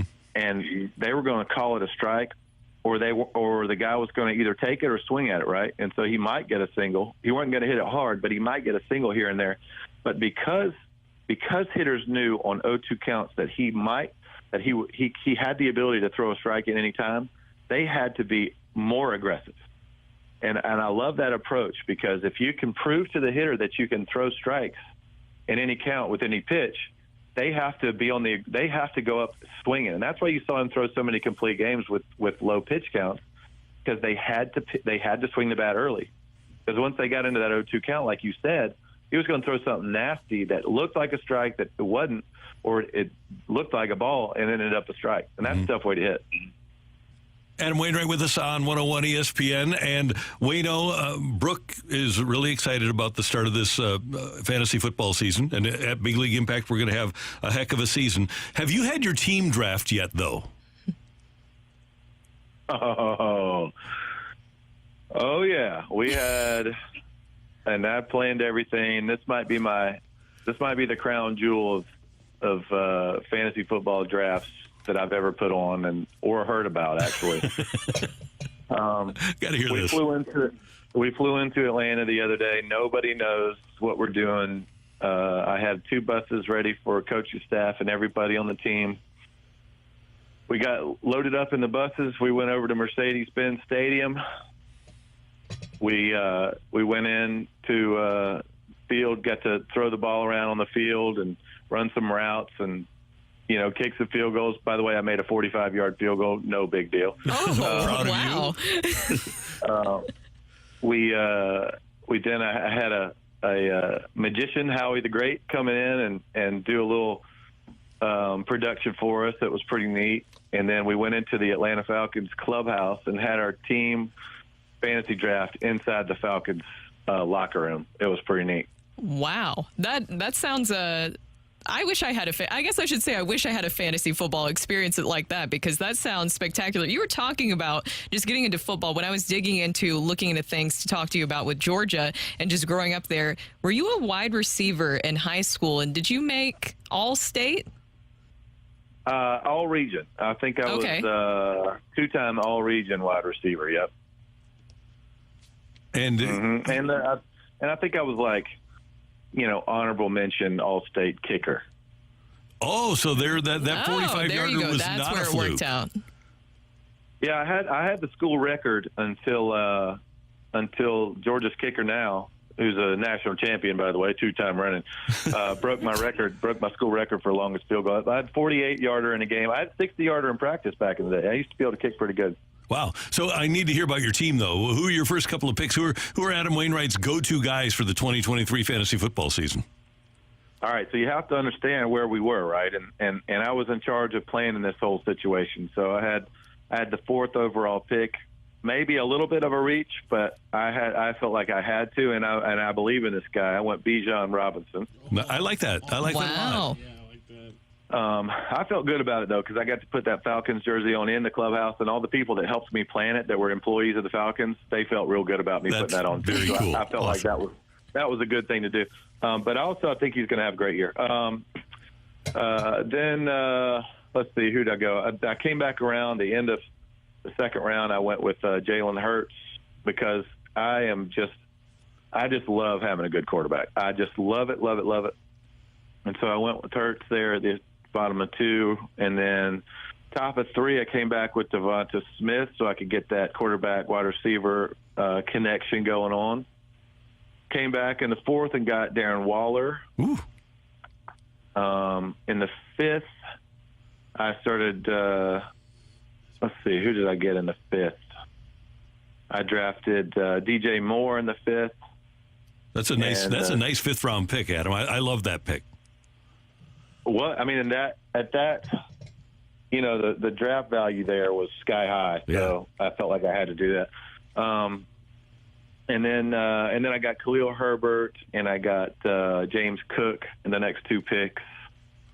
So I got 3 pretty good running backs. I feel like James Cook might have a pretty good year this year, and 2 good receivers. Got a good tight end, and then after that you just kind of fill in what you got. But because you know me, that I went a little early on it, but I got to get Justin Tucker every year because that's my kicker buddy. Kickers are people too, Randy. I love having him on my team. Okay, so who's going to be the mark? Who's going to be the person that you relentlessly offer trades to, and eventually you'll break them? Who on the Cardinals is going to be that guy this year?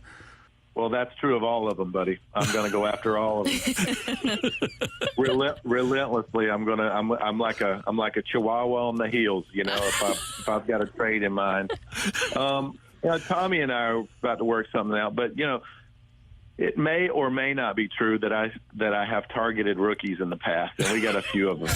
That's what I was thinking. I was thinking Jordan Walker and Mason Wynn, look out. Yeah, they are not in the league. Oh.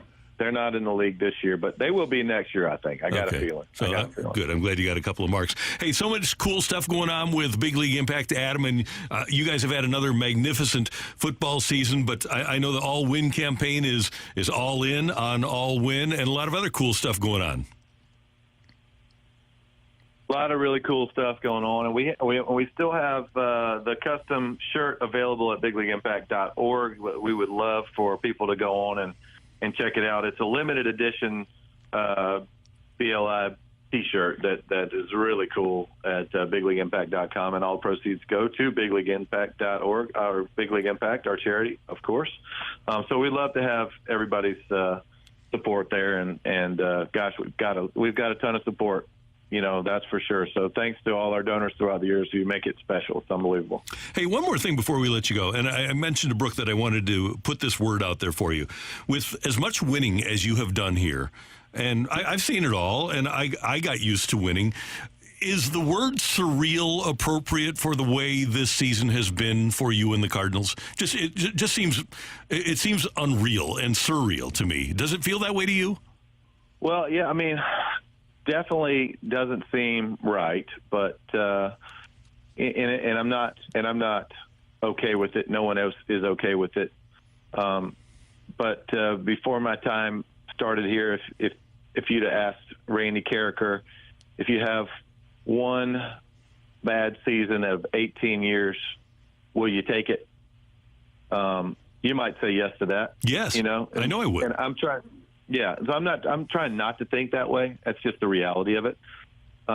We've had a really good run, and I think that we'll get back to doing that next year. I really believe that. I think our front office is determined to make this kind of a one and done situation with the type of play we've had this year. I think if you saw the first game against the Braves, the potential is there. We can still go in and whip anybody at any time. We can still go out and hit with the best of them. And on any given night, we can still go out and pitch with the best of them. We just, we just didn't put it together. There's just there's no excuses to be had. We didn't pitch well. And then times we did pitch well, we didn't hit well. And when those times when we did those well, we didn't field well. And, when we did all that well, we didn't bring it home at the end of the game well. So, everything you can point to every part of our game this year, and it wasn't up to par. It wasn't to where we want it to be. It wasn't to where it will be next year, and that's a good challenge. That's a good reality check. Sometimes I think as players, you expect to just go out and be good every year, and sometimes as players you have to look back and go, all right, what could I have done better? What do I need to do better before I go into the next season so that never happens again? And I think that might actually, for the long haul, end up being a good thing. And that's just the way you have to look at it, right? I mean, that's just the way we have to look at it. Yeah. And then very last thing, I promise. I've asked you a lot this year about going into places for the last time. But this is the place where you got drafted, and this is your home state. As you start the finale of the series in Atlanta against Atlanta, will this one be any different, or will this just be another last game? No, I mean, look, I've had great memories here. I think all these games until the final couple ones at Busch Stadium will just be the final time. I'm still going to do some broadcasting, next year. I'm still going to be traveling around, going to games, hopefully. But it's been a great career. It's been one that I've, when I look back on, hopefully I'll be okay with and proud of. And I know I've done a lot of really good things in the game and played in a lot of really great parts. I think when I leave here this time, I think I'll be okay with it. I mean, it's been this is also is a new stadium kind of too, but even if it was Turner Field, I still think it would,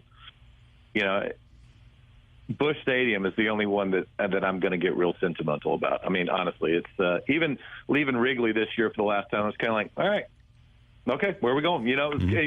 I think Busch Stadium that's home for me. Everywhere else is just a visiting park, and I love this field. And I love there's several stadiums out there where I just am in love with. But Busch Stadium's home. That's the one I'm going to get sentimental about. I told you that would be the final question, and it was. Adam, we always love having you on. Thank you very much. We appreciate it. And go get them against the Braves. Okay, thanks, guys. Appreciate y'all. Take care. Have a great one. The great Adam Wainwright, he'll take on Max Fried tonight in the finale of the 3-game series for the Cardinals in Atlanta. Coming up, we've got our rush hour reset. Adam's Cardinals were winners last night, plus the latest on what's happening over at the Ascension Charity Classic. Coming your way on 101 ESPN.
There are a lot of things to love about Chesterfield Fence and Deck, and obviously they have great products. They have great people that you're going to deal with. They're A+ rated by the Better Business Bureau, so they're extremely reliable.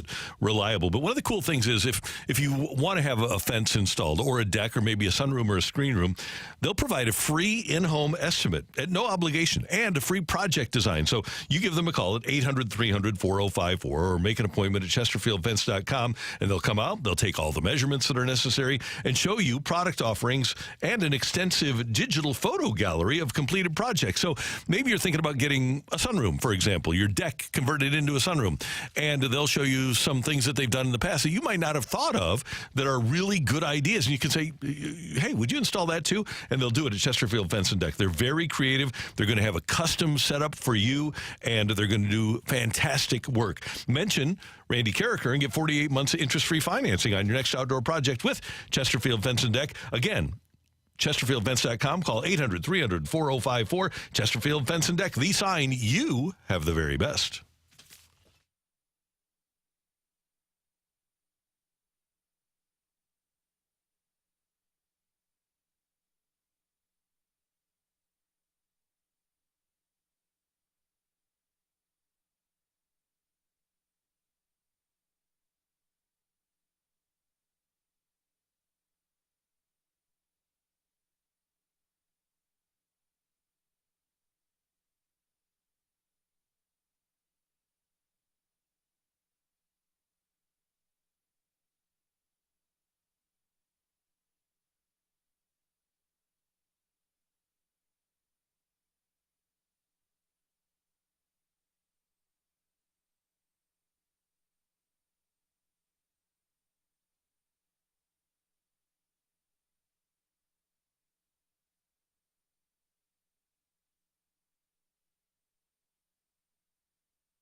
Sports stories of the day on the opening drive with a Rush Hour Reset.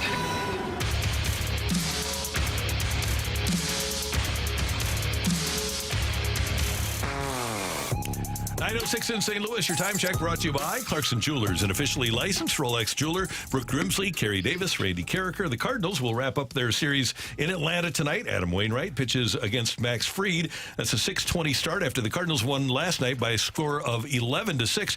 And what stood up as the winning run came off the bat of Mason Wynn with his first major league blast. Brewers have themselves a lead right now over the Cubbies.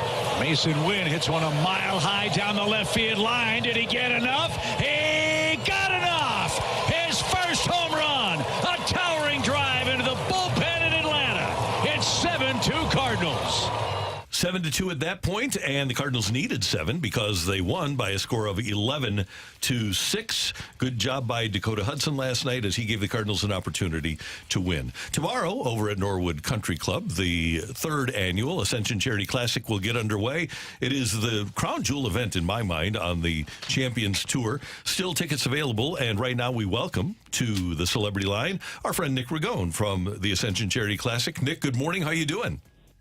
I'm doing great, and can I tell your listeners that if some of the pros putt like you, they're going to be in good shape. I think you rolled in on Tuesday about 3 or 4 outside of 20 foot. We call those no-brainers, Randy. Nice. Yeah, I had it going. And then when I would miss a 6-footer, Nick would say, "You can't putt." And then you'd roll in a couple of 40-footers. We still didn't win because of the rest of the team, but Randy did his part. Good job, Randy. Thank you, Nick, and thanks again for having me out at the Pro-Am. I enjoyed it immensely. And this is always so exciting, especially the opening tomorrow and getting things rolling, but it should be a fabulous weekend. And I know people can still get involved and can still get tickets to get on the grounds over the course of the weekend. Yeah, the weather's been miraculous. 3 years in a row now. The last couple of weeks, it's been so hot. And really, cabana sales, which are a record, 200, drive a lot of attendance. But then week of sales based on weather are a big part of it. And ticket sales this week have gone through the roof just because it's going to be a glorious Friday, Saturday, and Sunday. So if you haven't made plans yet for the weekend, go to AscensionCharityClassic.com, get some tickets. It's going to be spectacular. You're going to see great golf. You're going to get a little food, a little drink. You're going to be outside in the fresh air. You're going to do some walking, and it's going to be perfect. I saw that John Daly was out there having some fun yesterday with some of the Blues players. What was that like?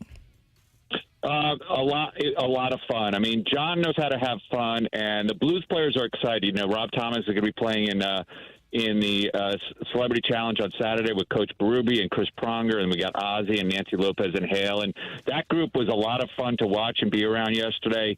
A lot of good tweets and social media. And John Daly's still the Pied Piper of golf. There's nobody like him. Fans just flock to him, particularly he's from this area. They love to see him, and he gets the most out of every round. He enjoys it. Nick, if you were to play one round of golf with anyone not named Tiger Woods that is actively playing right now, who would it be? Oh, that's a great question. Not named Tiger Woods. I can't say Rory because, as Randy knows, I've played with Rory, so okay. I got to take Rory off my list. I'm going to go with Scotty Scheffler. I just love his game. I love it. He has that weird footwork. He looks like he's dancing and sliding all over the place. I don't know how he hits the ball. So I have a lot of questions for Scotty. I'd love to play with him. Hey, Nick, in terms of this weekend, you have a lot of the people back that have played very well at this tournament. Is there somebody that you have an eye on that's been particularly playing well that you're going to be following around if you have the opportunity to do so? I do. I have a couple of people. One of them, Paul Stankowski, who Paul is a great player. We played with him on Tuesday. He finished 11th last week. He's playing great golf. He's had a bunch of top 5s and top 10s. Paul is a ball striker, as you know, Randy. The West Course is a ball striking course. You got, David Tom's won there in Podrig. You got to be a great ball striker. So Paul is on my short list. David Tom's our first champion, is playing great. He's won twice this year, which I take credit for, by the way. And so I think David Tom's. I'll tell you who. Last night, Justin Leonard, I was chatting with him. He's playing really good golf. He has not won yet on the Champions Tour. In fact, I think he made his debut with us last year, and he's looking to make some noise. And then my sleeper pick this week, Jay Delsing. Jay, our hometown hero, is healthy, as you know, Randy. Mm-hmm. He's hitting it really well. Nobody puts those greens like Jay.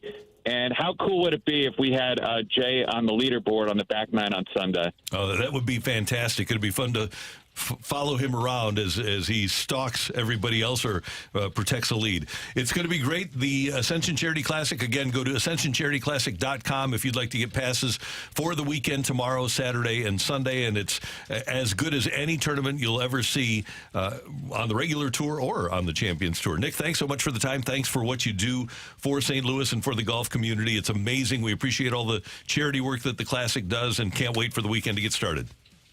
I look forward to seeing you guys out there. And Randy, impressive putting, buddy. Wow, you can roll your rock. Thank you, Nick.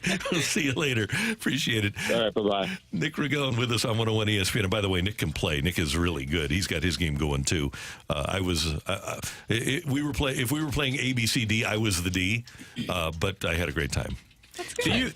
For me, I'm comfortable in a lot of situations, but playing a sport with other professional players in their sport, that for me is like, Fortunately, the guy that we played with, Paul Stankowski, that Nick referenced, is just a great guy.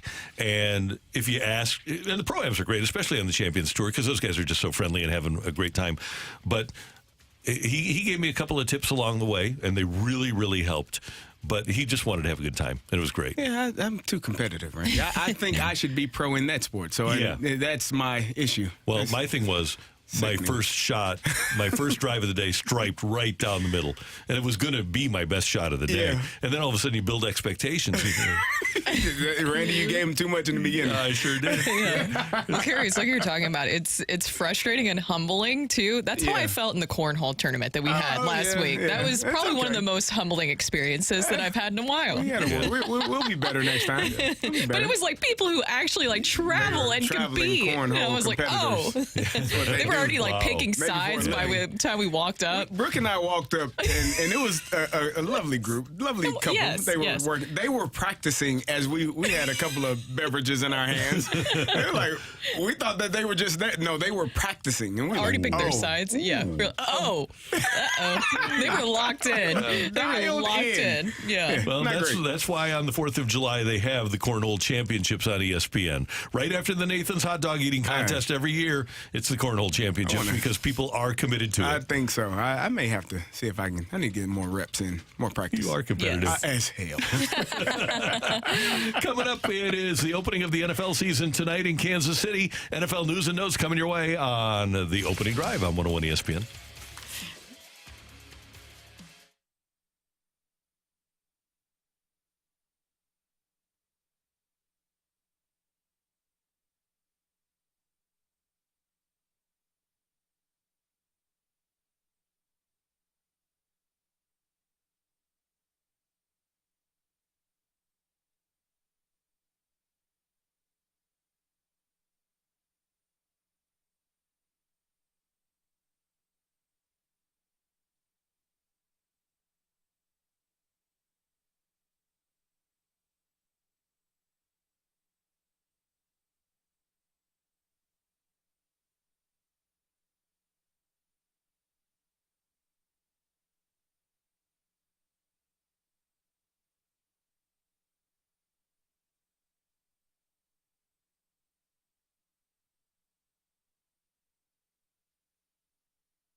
Hey, if you're thinking about putting your house on the market, do me a favor and get in touch with my friend Gloria Liu at 314-325-6888, 314-325-6888. You can find her on the web at gloriahasthebuyers.com. But Gloria is going to be able to sell your house. Your Home Sold Guaranteed Realty is her company, and here's why you should call. Because her name is her promise, and that says it all. Your Home Sold Guaranteed Realty. Gloria's mastered the home selling promise by guaranteeing upfront and in writing to sell your home at your agreed to price and time frame, or she'll buy it herself, and that's guaranteed. Does your agent compare? Gloria has solutions for every type of home seller.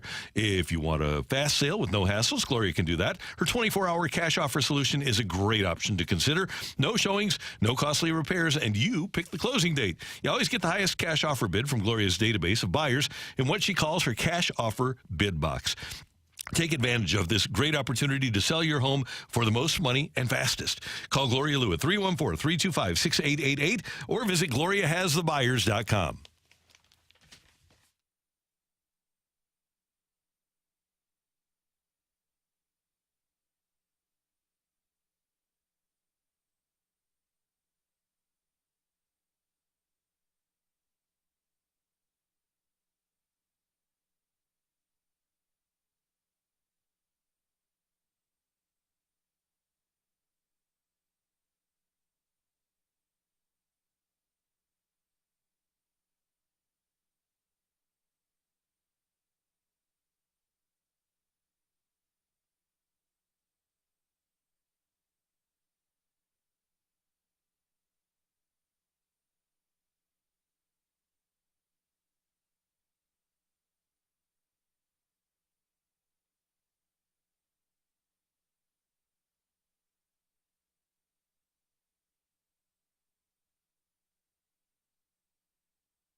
NFL news and notes. The opener of the NFL season tonight.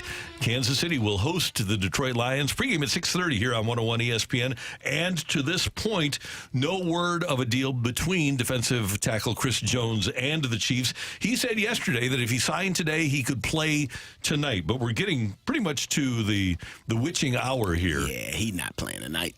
It doesn't matter. I mean, you're at the point now where you're well past the time frame. What are we, 9 o'clock? Yeah, I mean, it would have been nice if he would have signed and had the opportunity to play. But I think at this point, you just say, if he does sign, you give him a day off and you watch this game and get ready for next week. I don't know when it's going to happen, though. It seems as though maybe they're a few million off. I saw a report that he's looking for about $10 million more than what they've offered. So I don't know if that's the case. We'll have to see how this all plays out for him. And I wonder if the amount of money that Nick Bosa got yesterday, yes, 170 over 5, affects what Chris Jones will ask for now. Nick Bosa is going to be making $2 million a game, $34 million a year in a 17-game schedule. Here is Louis Riddick of ESPN on why he thinks Bosa deserved this deal. This is a guy in the past has 34 sacks in 35 games played over the past 3 years. That's about as good as it gets, man. And this is a dude who had led the league with over 18 sacks last year. He's a guy who's top 15 in pass rush win rate, and that will go up because we know that, look, as this guy plays more snaps and as they continue to develop the rest of this defensive line, he will get more one-on-ones just by virtue of the fact that they have better players along the defensive line with him. And he's a guy who really one-on-one at the end of games or at the end of halves or in big moments, you know he can close it out for you. And that's what you pay a premium for. So to get $122+ million guaranteed, you know who is second right now as far as guaranteed money along defenders? His brother, Joey Bosa, $102 million guaranteed. So I think the Bosa family right now, yeah, they're kind of happy about the way things are going in the family. Guys, I will, especially in the NFL, will never disparage a player about how much money they make. I just think it's awesome and incredible. And we hate the business of the NFL here in St. Louis. But the fact that you can have a 17-game schedule and pay a guy $34 million a year is just, it blows my mind. Beautiful. Yeah. I'm for everybody getting paid. Yeah. I'll never talk bad about a player for seeking a contract or receiving that contract. He has worked his butt off, MVP of defensive MVP last year, and so he earned it. They got it done. I don't know if he plays on Sunday. I'm sure that the Pittsburgh Steelers were hoping that he didn't get this contract signed until maybe next Wednesday, but got it done, and we'll see how he goes about it. I think they are my pick on the NFC side to come out and make it to the Super Bowl. Highest paid non-quarterback in NFL history. And with Nick Bosa, we were talking about it the other day, and correct me if I'm wrong, but it just feels like with this contract deal, they knew how much value that Nick Bosa brings. It feels like the identity with the 49ers. I know that you have the other deals going on, but there's some question marks offensively that you could have. What will Brock Purdy be able to do? Defensively, it feels like it was built around Nick Bosa. Yeah, I think this, like I said, solidifies my expectations for this team for this 2023 season. If Brock Purdy is healthy as he seems to be, they have so much talent on this offensive side. Brandon Ayuk, Deebo Samuel, George Kittle when he's playing well and healthy, Christian McCaffrey. They got so many things offensively that they can do, but they are going to be tough to beat up front. They got Javon Hargrave from Philadelphia in the offseason. He's going to be stout in the middle. They are a really good team, and they needed Nick Bosa to be there. They got him. Watch out for the San Francisco 49ers. Meanwhile, tonight we will find out whether or not Travis Kelce is going to play. They're going to have a walkthrough for him today in Kansas City, and Kelce is going to determine whether or not he's good to go. You say no. No, it's not worth it. If you get injured, hyperextend your knee, if it's just hyperextension and there's no ligament damage, nothing torn, it's fine. You will be okay in about a week. 3 to 5 days, 5 to 7 days, but not 2 days after it happens. He's probably still dealing with some soreness, maybe a little bit of swelling. It's not worth risking the entire season for the first game of the year. Yeah, you want to be a part of it. Yeah, it's nationally televised. Yes, it's the first game of the year. Yes, they'll be lowering your banner and doing all of the things that come with being a Super Bowl champion from the previous year. But don't worry about it. Your goal is to win another one, not to be present for that game tonight.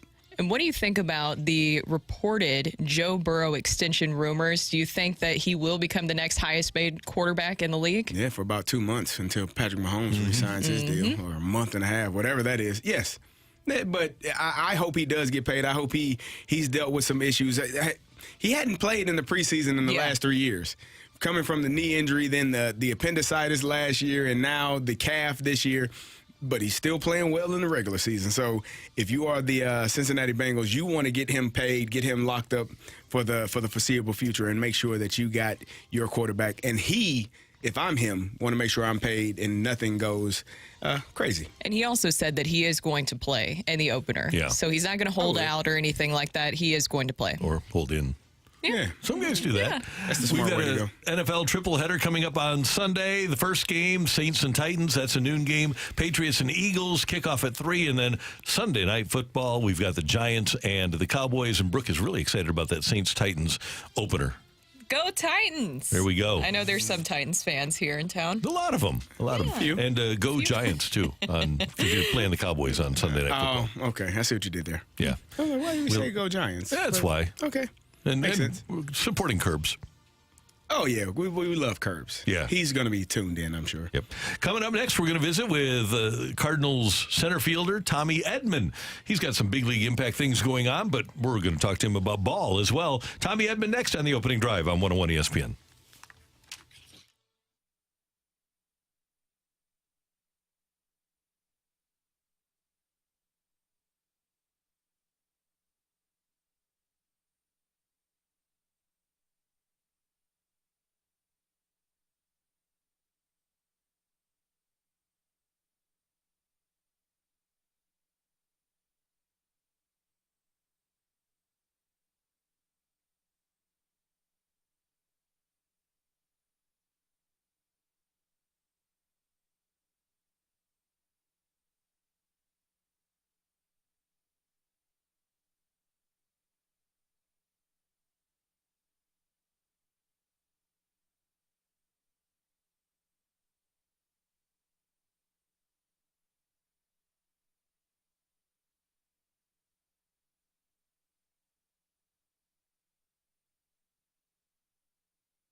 This is Rocc with your Sports Center update, driven by Johnny Londoff Chevrolet and Johnny Londoff Autoplex. The Cardinals with another win over the Braves last night, 11-6. Back-to-back games with 4 home runs for the Cardinals, this time spread out across Goldie, Gorman, Contreras, and Wynn with his first career home run. Cardinals will go for the sweep tonight, 6:20 first pitch against the Braves. It'll be Adam Wainwright going for his 199th win, facing off against the lefty Max Fried. And if you want to hear more from Adam Wainwright, you can just tune in to our special Thursday edition of Wednesdays with Wainwright. You can find right now on 101ESPN.com and our Dobbs Tire and Auto Centers podcasts. That is your Sports Center update, driven by Johnny Londoff. Find new roads and shop 24/7 at londoff.com and londoffautoplex.com. Are you kidding me?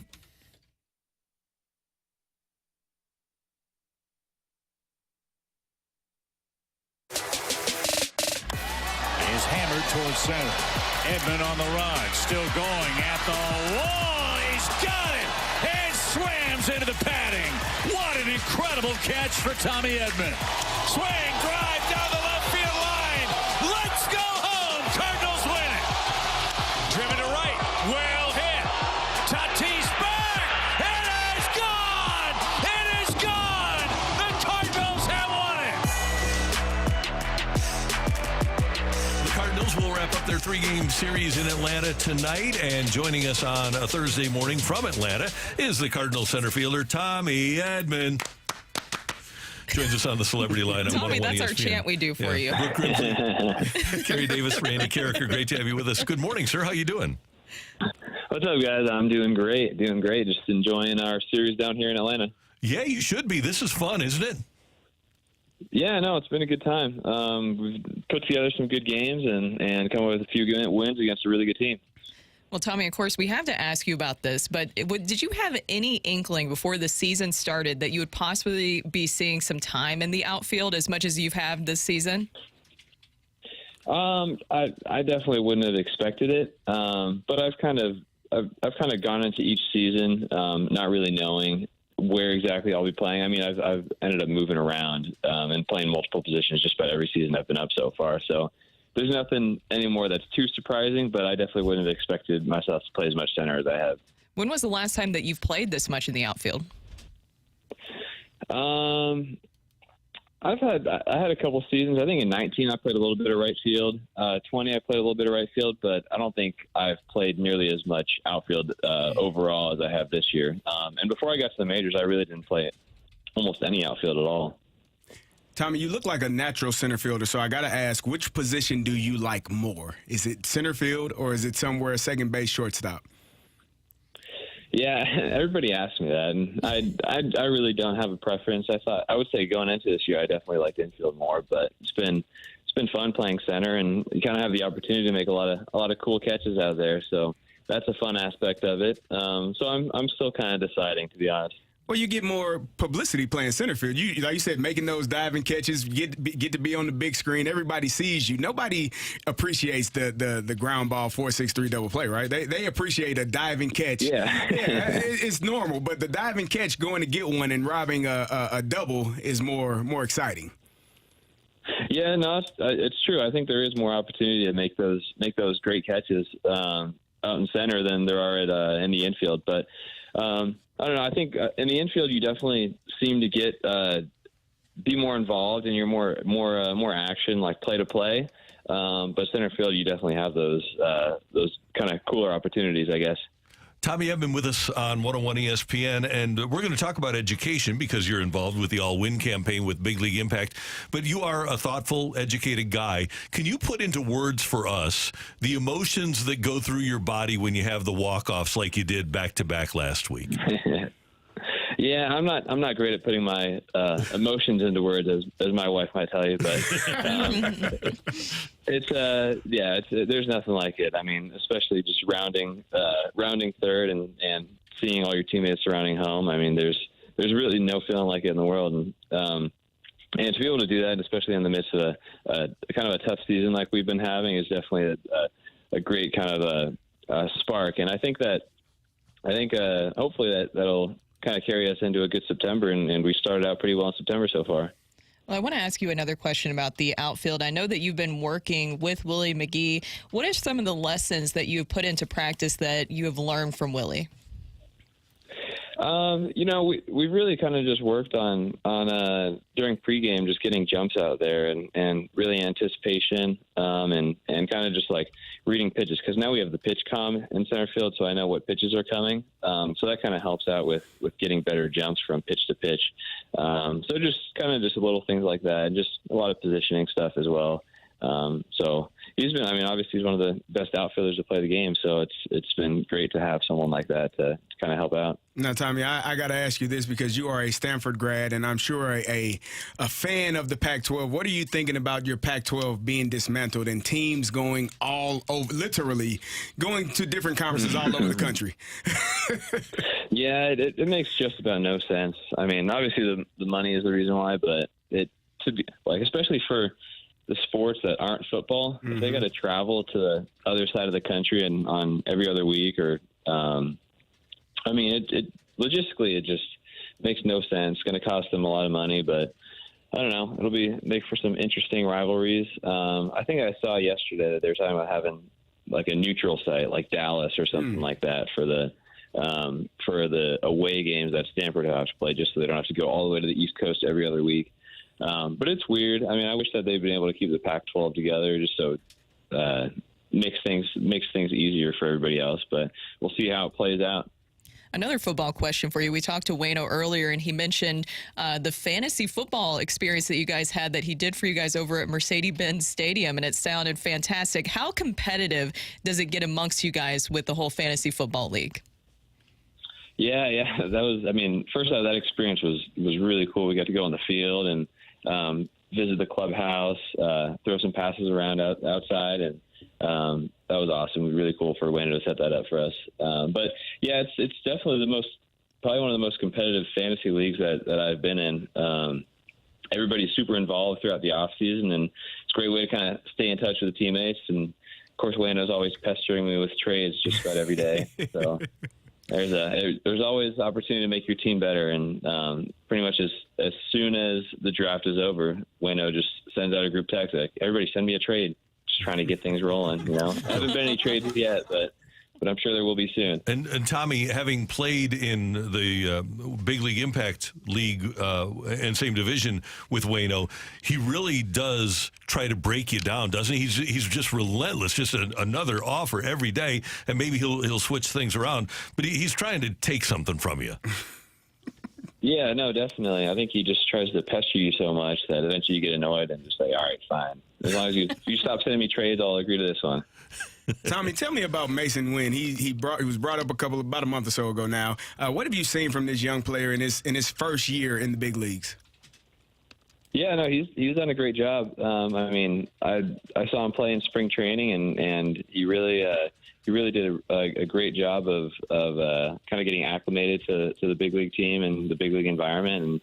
And I think having some success in spring has kind of helped him out this year so far. And he's been played a great defense, played a great shortstop. Obviously, everybody knows about his arm, but I think he's got great footwork and rhythm as well. And obviously the bat. Hopefully that homer today will kind of turn things around. I think he's been putting together pretty good at bats and just hasn't really gotten hits to fall. So I think that he's a great player. He'll be obviously a huge contributor for us the rest of this year and hopefully in the future. Are you amazed that he throws the ball literally 100 miles an hour across the diamond? Yeah, I can't even imagine doing something like that. I think my shoulder would just about become detached from my body. It's amazing. Tommy Edman here on behalf of Big League Impact, and you can go to bigleagueimpact.org and get involved with the All Win St. Louis campaign, and you're donating to the St. Louis Public Schools Foundation, and I know that education is near and dear to your heart. Yeah. No, we're donating for each team win to the St. Louis Public Schools, and we've seen some great results from the funds we've given them so far. And kind of the reason why is we have an education background in my family. My dad's been a teacher for his whole life. 30 years now. So and it was at the high school that I went to as well. So I actually got to have him for a couple of times. How was that? But no, it was fun. It was good. Fortunately, if I was a bad student, it probably wouldn't have worked out so well. But fortunately, I got good grades in this class. Good. Well, so that was So he's been teaching for a while, and my wife had a couple of years of experience teaching kindergarten, actually, which was pretty wild, trying to contain 28 kids in one classroom, 5 and 6 year olds. So she had a good time with that. Loved the kids, but they were pretty wild. But anyway, she has experience in education, and my mom and mother-in-law both have a little bit of substitute teaching experience, and I actually did some substitute teaching one of my off seasons when I was in the minor leagues for the high school that I went to, and it was cool. It's kind of a fun little side gig, but definitely can see the impact that having good teachers and teachers who care about you can have on growing up and just your overall development as a kid. So it was something that we felt was important to direct our fun stores. So when you were teaching high school kids that are pretty close to your age, were you able to get buy-in from them? Were you able to actually get them to learn a few things? No, I don't think I taught them anything. It was mostly my substitute teacher was mostly, hey, put on a movie and make sure they sit in their chairs. You know, I love substitute teachers like that. Yes. Well, Tommy, thanks so much for the time. We do appreciate it. Have fun tonight, the finale in Atlanta, and then if nothing else, you get a chance to play spoiler against the Reds this weekend. Does that mean anything to you guys? Just when you can maybe knock a team out of the playoffs? Yeah, no, it's a cool opportunity, and we're kind of viewing this like, I mean, all these teams that we're playing at the end of the year are all either in playoff position or fighting for it. So it's a chance for us to play September games that are meaningful and kind of have that playoff environment. So it's really cool that we get a chance to do that, and hopefully we can make some noise. Go get them. Thanks so much for the time. We appreciate it. And again, people can go to bigleagueimpact.org, go to All Win St. Louis, and contribute to Tommy contributing to St. Louis Public Schools. Thank you, sir. Thank you. I appreciate you guys. Take care. That's Tommy Edman, Cardinals center fielder, with us on 101 ESPN. I don't know whether to call him an infielder, outfielder anymore or not. Utility player. Yeah. I'm going with well, he's been their center fielder for a while now. Cardinals Superman. There you go. I like that. I'm still putting infielder / center field on the podcast today. Okay. I feel like it's accurate still. That's official. Just then. put center fielder. INF. Just put like a good center fielder. INF. INI. I love it. Oh, by the way, Kansas is looking like they're going to have their quarterback carry. What does that mean? What does that mean to me? We're Illinois, buddy.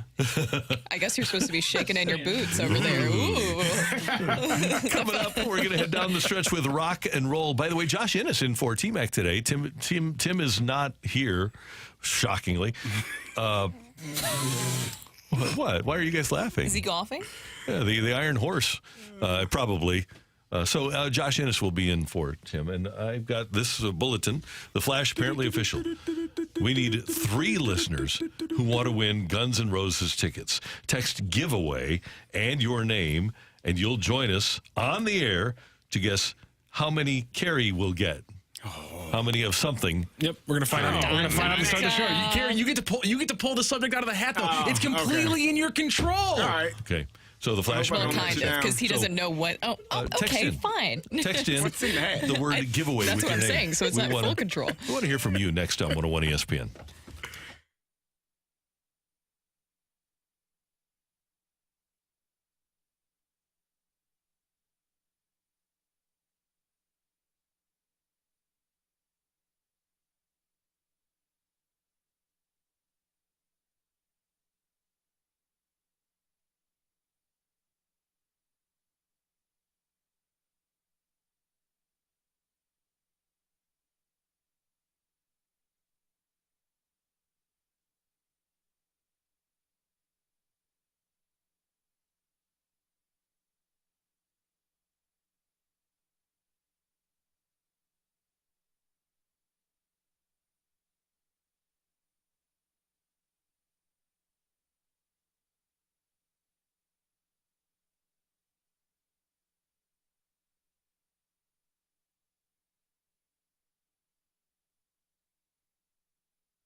Hey, my friends at Schnucks have an incredible weekend coming up. It's time again for Schnucks Deals and Steals. We're all looking for ways to save more money, and that's why they're having another special big 3-day sale with red-hot deals. The Schnucks Deals and Deals and Steals 3-day sale this weekend. When you go into Schnucks tomorrow, Saturday, and Sunday, you're going to see big-time money off, deals you won't believe, and steals that will make you think you're getting away with something, which means these aren't sales that you'll see every week. Special sales with major money off the items that you love.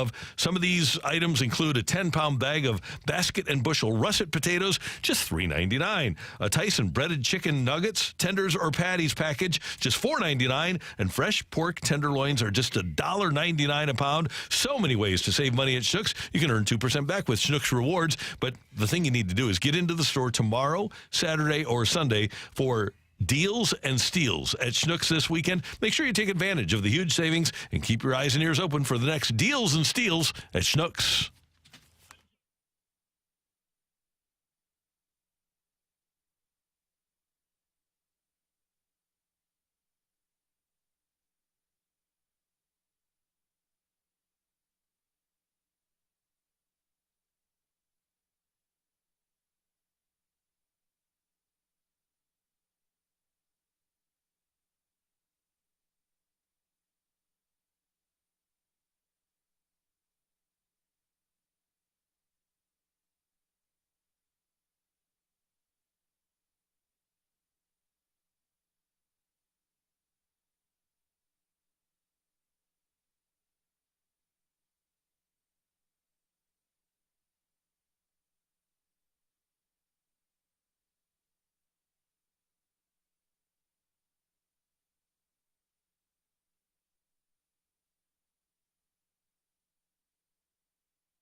I want to rock!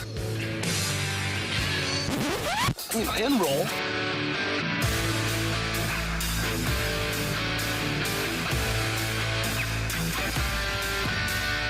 Let's rock. Let's rock today.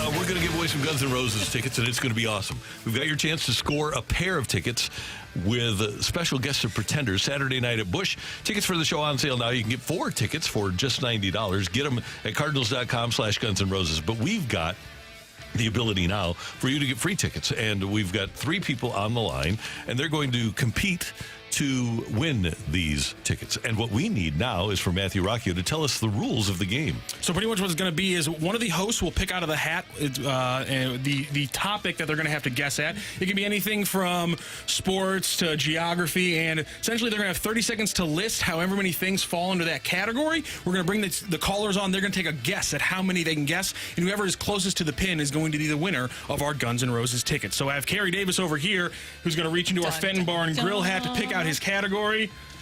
Just pick out one in there, yes. Throw them around, pick out one. Oh, he's got a good one. No, all right, what is it? Super Bowl MVP. Okay, so Carey will have 30 seconds to name out as many Super Bowl MVPs as he can. Technically, Randy, I guess he could name 57, something like that. If he had it in him to Actually, name all. no, because we've had multiple Brady one about. Oh, there's one right there. There you go. Sorry about that. Randy. So how many different Super Bowl MVPs can Gary Davis name in 30 seconds? And we were going to go to the guesses from our callers. Again, how many Super Bowl MVPs can Gary Davis name in 30 seconds? And we'll get caller number 1, Jeff. How many Super Bowl MVPs can Gary Davis name in 30 seconds? Oh, wait. There you go. Sorry, Jeff, what's your guess? 14. 14. 14 is the guess for Jeff. Now we're going to go to Steven. Steven, what is your guess? How many Super Bowl MVPs can Gary Davis name in 30 seconds? I'm going to say 12. 12? Okay. Good. All right. And let's go to our final guest. It is Sean on the phone. Sean, how many Super Bowl MVPs can Gary Davis name in 30 seconds? I'm going to say 17. All right. No pressure there. Okay. Not to let anyone Close down. around the pin, so let's make sure we have... All right, Carey, are you ready? I'm ready. Are you ready? The 30 seconds. Let me make sure we have it. Your We'll keep 30 score. seconds starts now. Hines Ward, Santonio Holmes, Larry Brown, Dexter Jackson, Tom Brady, Aaron Rodgers, oh my God, Joe Montana, Jerry Rice, the Cowboys, Nick Foles, Eli Manning, Raiders, Cardinals. Oh my God, this is harder than it seems. Who am I missing? Why am I missing so many names? There it is. 30 seconds. No Kurt Warner. I didn't think about Kurt Warner. It goes, especially with the timer aspect of it, it goes by so quickly. All right, That was Carey. 10. Carey, we're not counting Peyton Manning at the end there, so you got I didn't get 10. Peyton. You didn't get Peyton there at the end. The buzzer had already sounded. Fortunately, you did not beat the buzzer. And Steven is going to be the winner of our Guns N' Roses tickets today. Steven, your Thought I was guess gonna was get at least 12. 20. You are closest to the pin, and you're Good the job, winner Steven. of our Guns N' Roses tickets and the first winner in our what we're calling Grab Bag Giveaway here on the opening drive. Thank you so much for participating, and we hope you enjoy the show. Thank you, Steven. Steven, set to go to Guns N' Roses. By the way, He's you can also already find a bonus chance to win tickets at 101ESPN.com or on your 101 mobile app. Nice. Very nice. Well done. That's hard. That's was- pressure. It Isn't was hard. 30 seconds went fast. Yeah. It did. Yes. I had names in my head and I just forgot them that fast. Yeah, it happens. And yeah, you're going through teams. And like the Raiders, it was like Fred I Biletnikoff. couldn't remember. I'm like, Raiders, what? Oh, no. What? The brains know immediately. Hines Ward, Antonio Holmes, Yeah. we're off. Yeah, no Terry Bradshaw either. I didn't get that. Oh, Couldn't. Franco. I was trying to go from recent to as far back as Just I as couldn't what you get can any remember? Cowboys.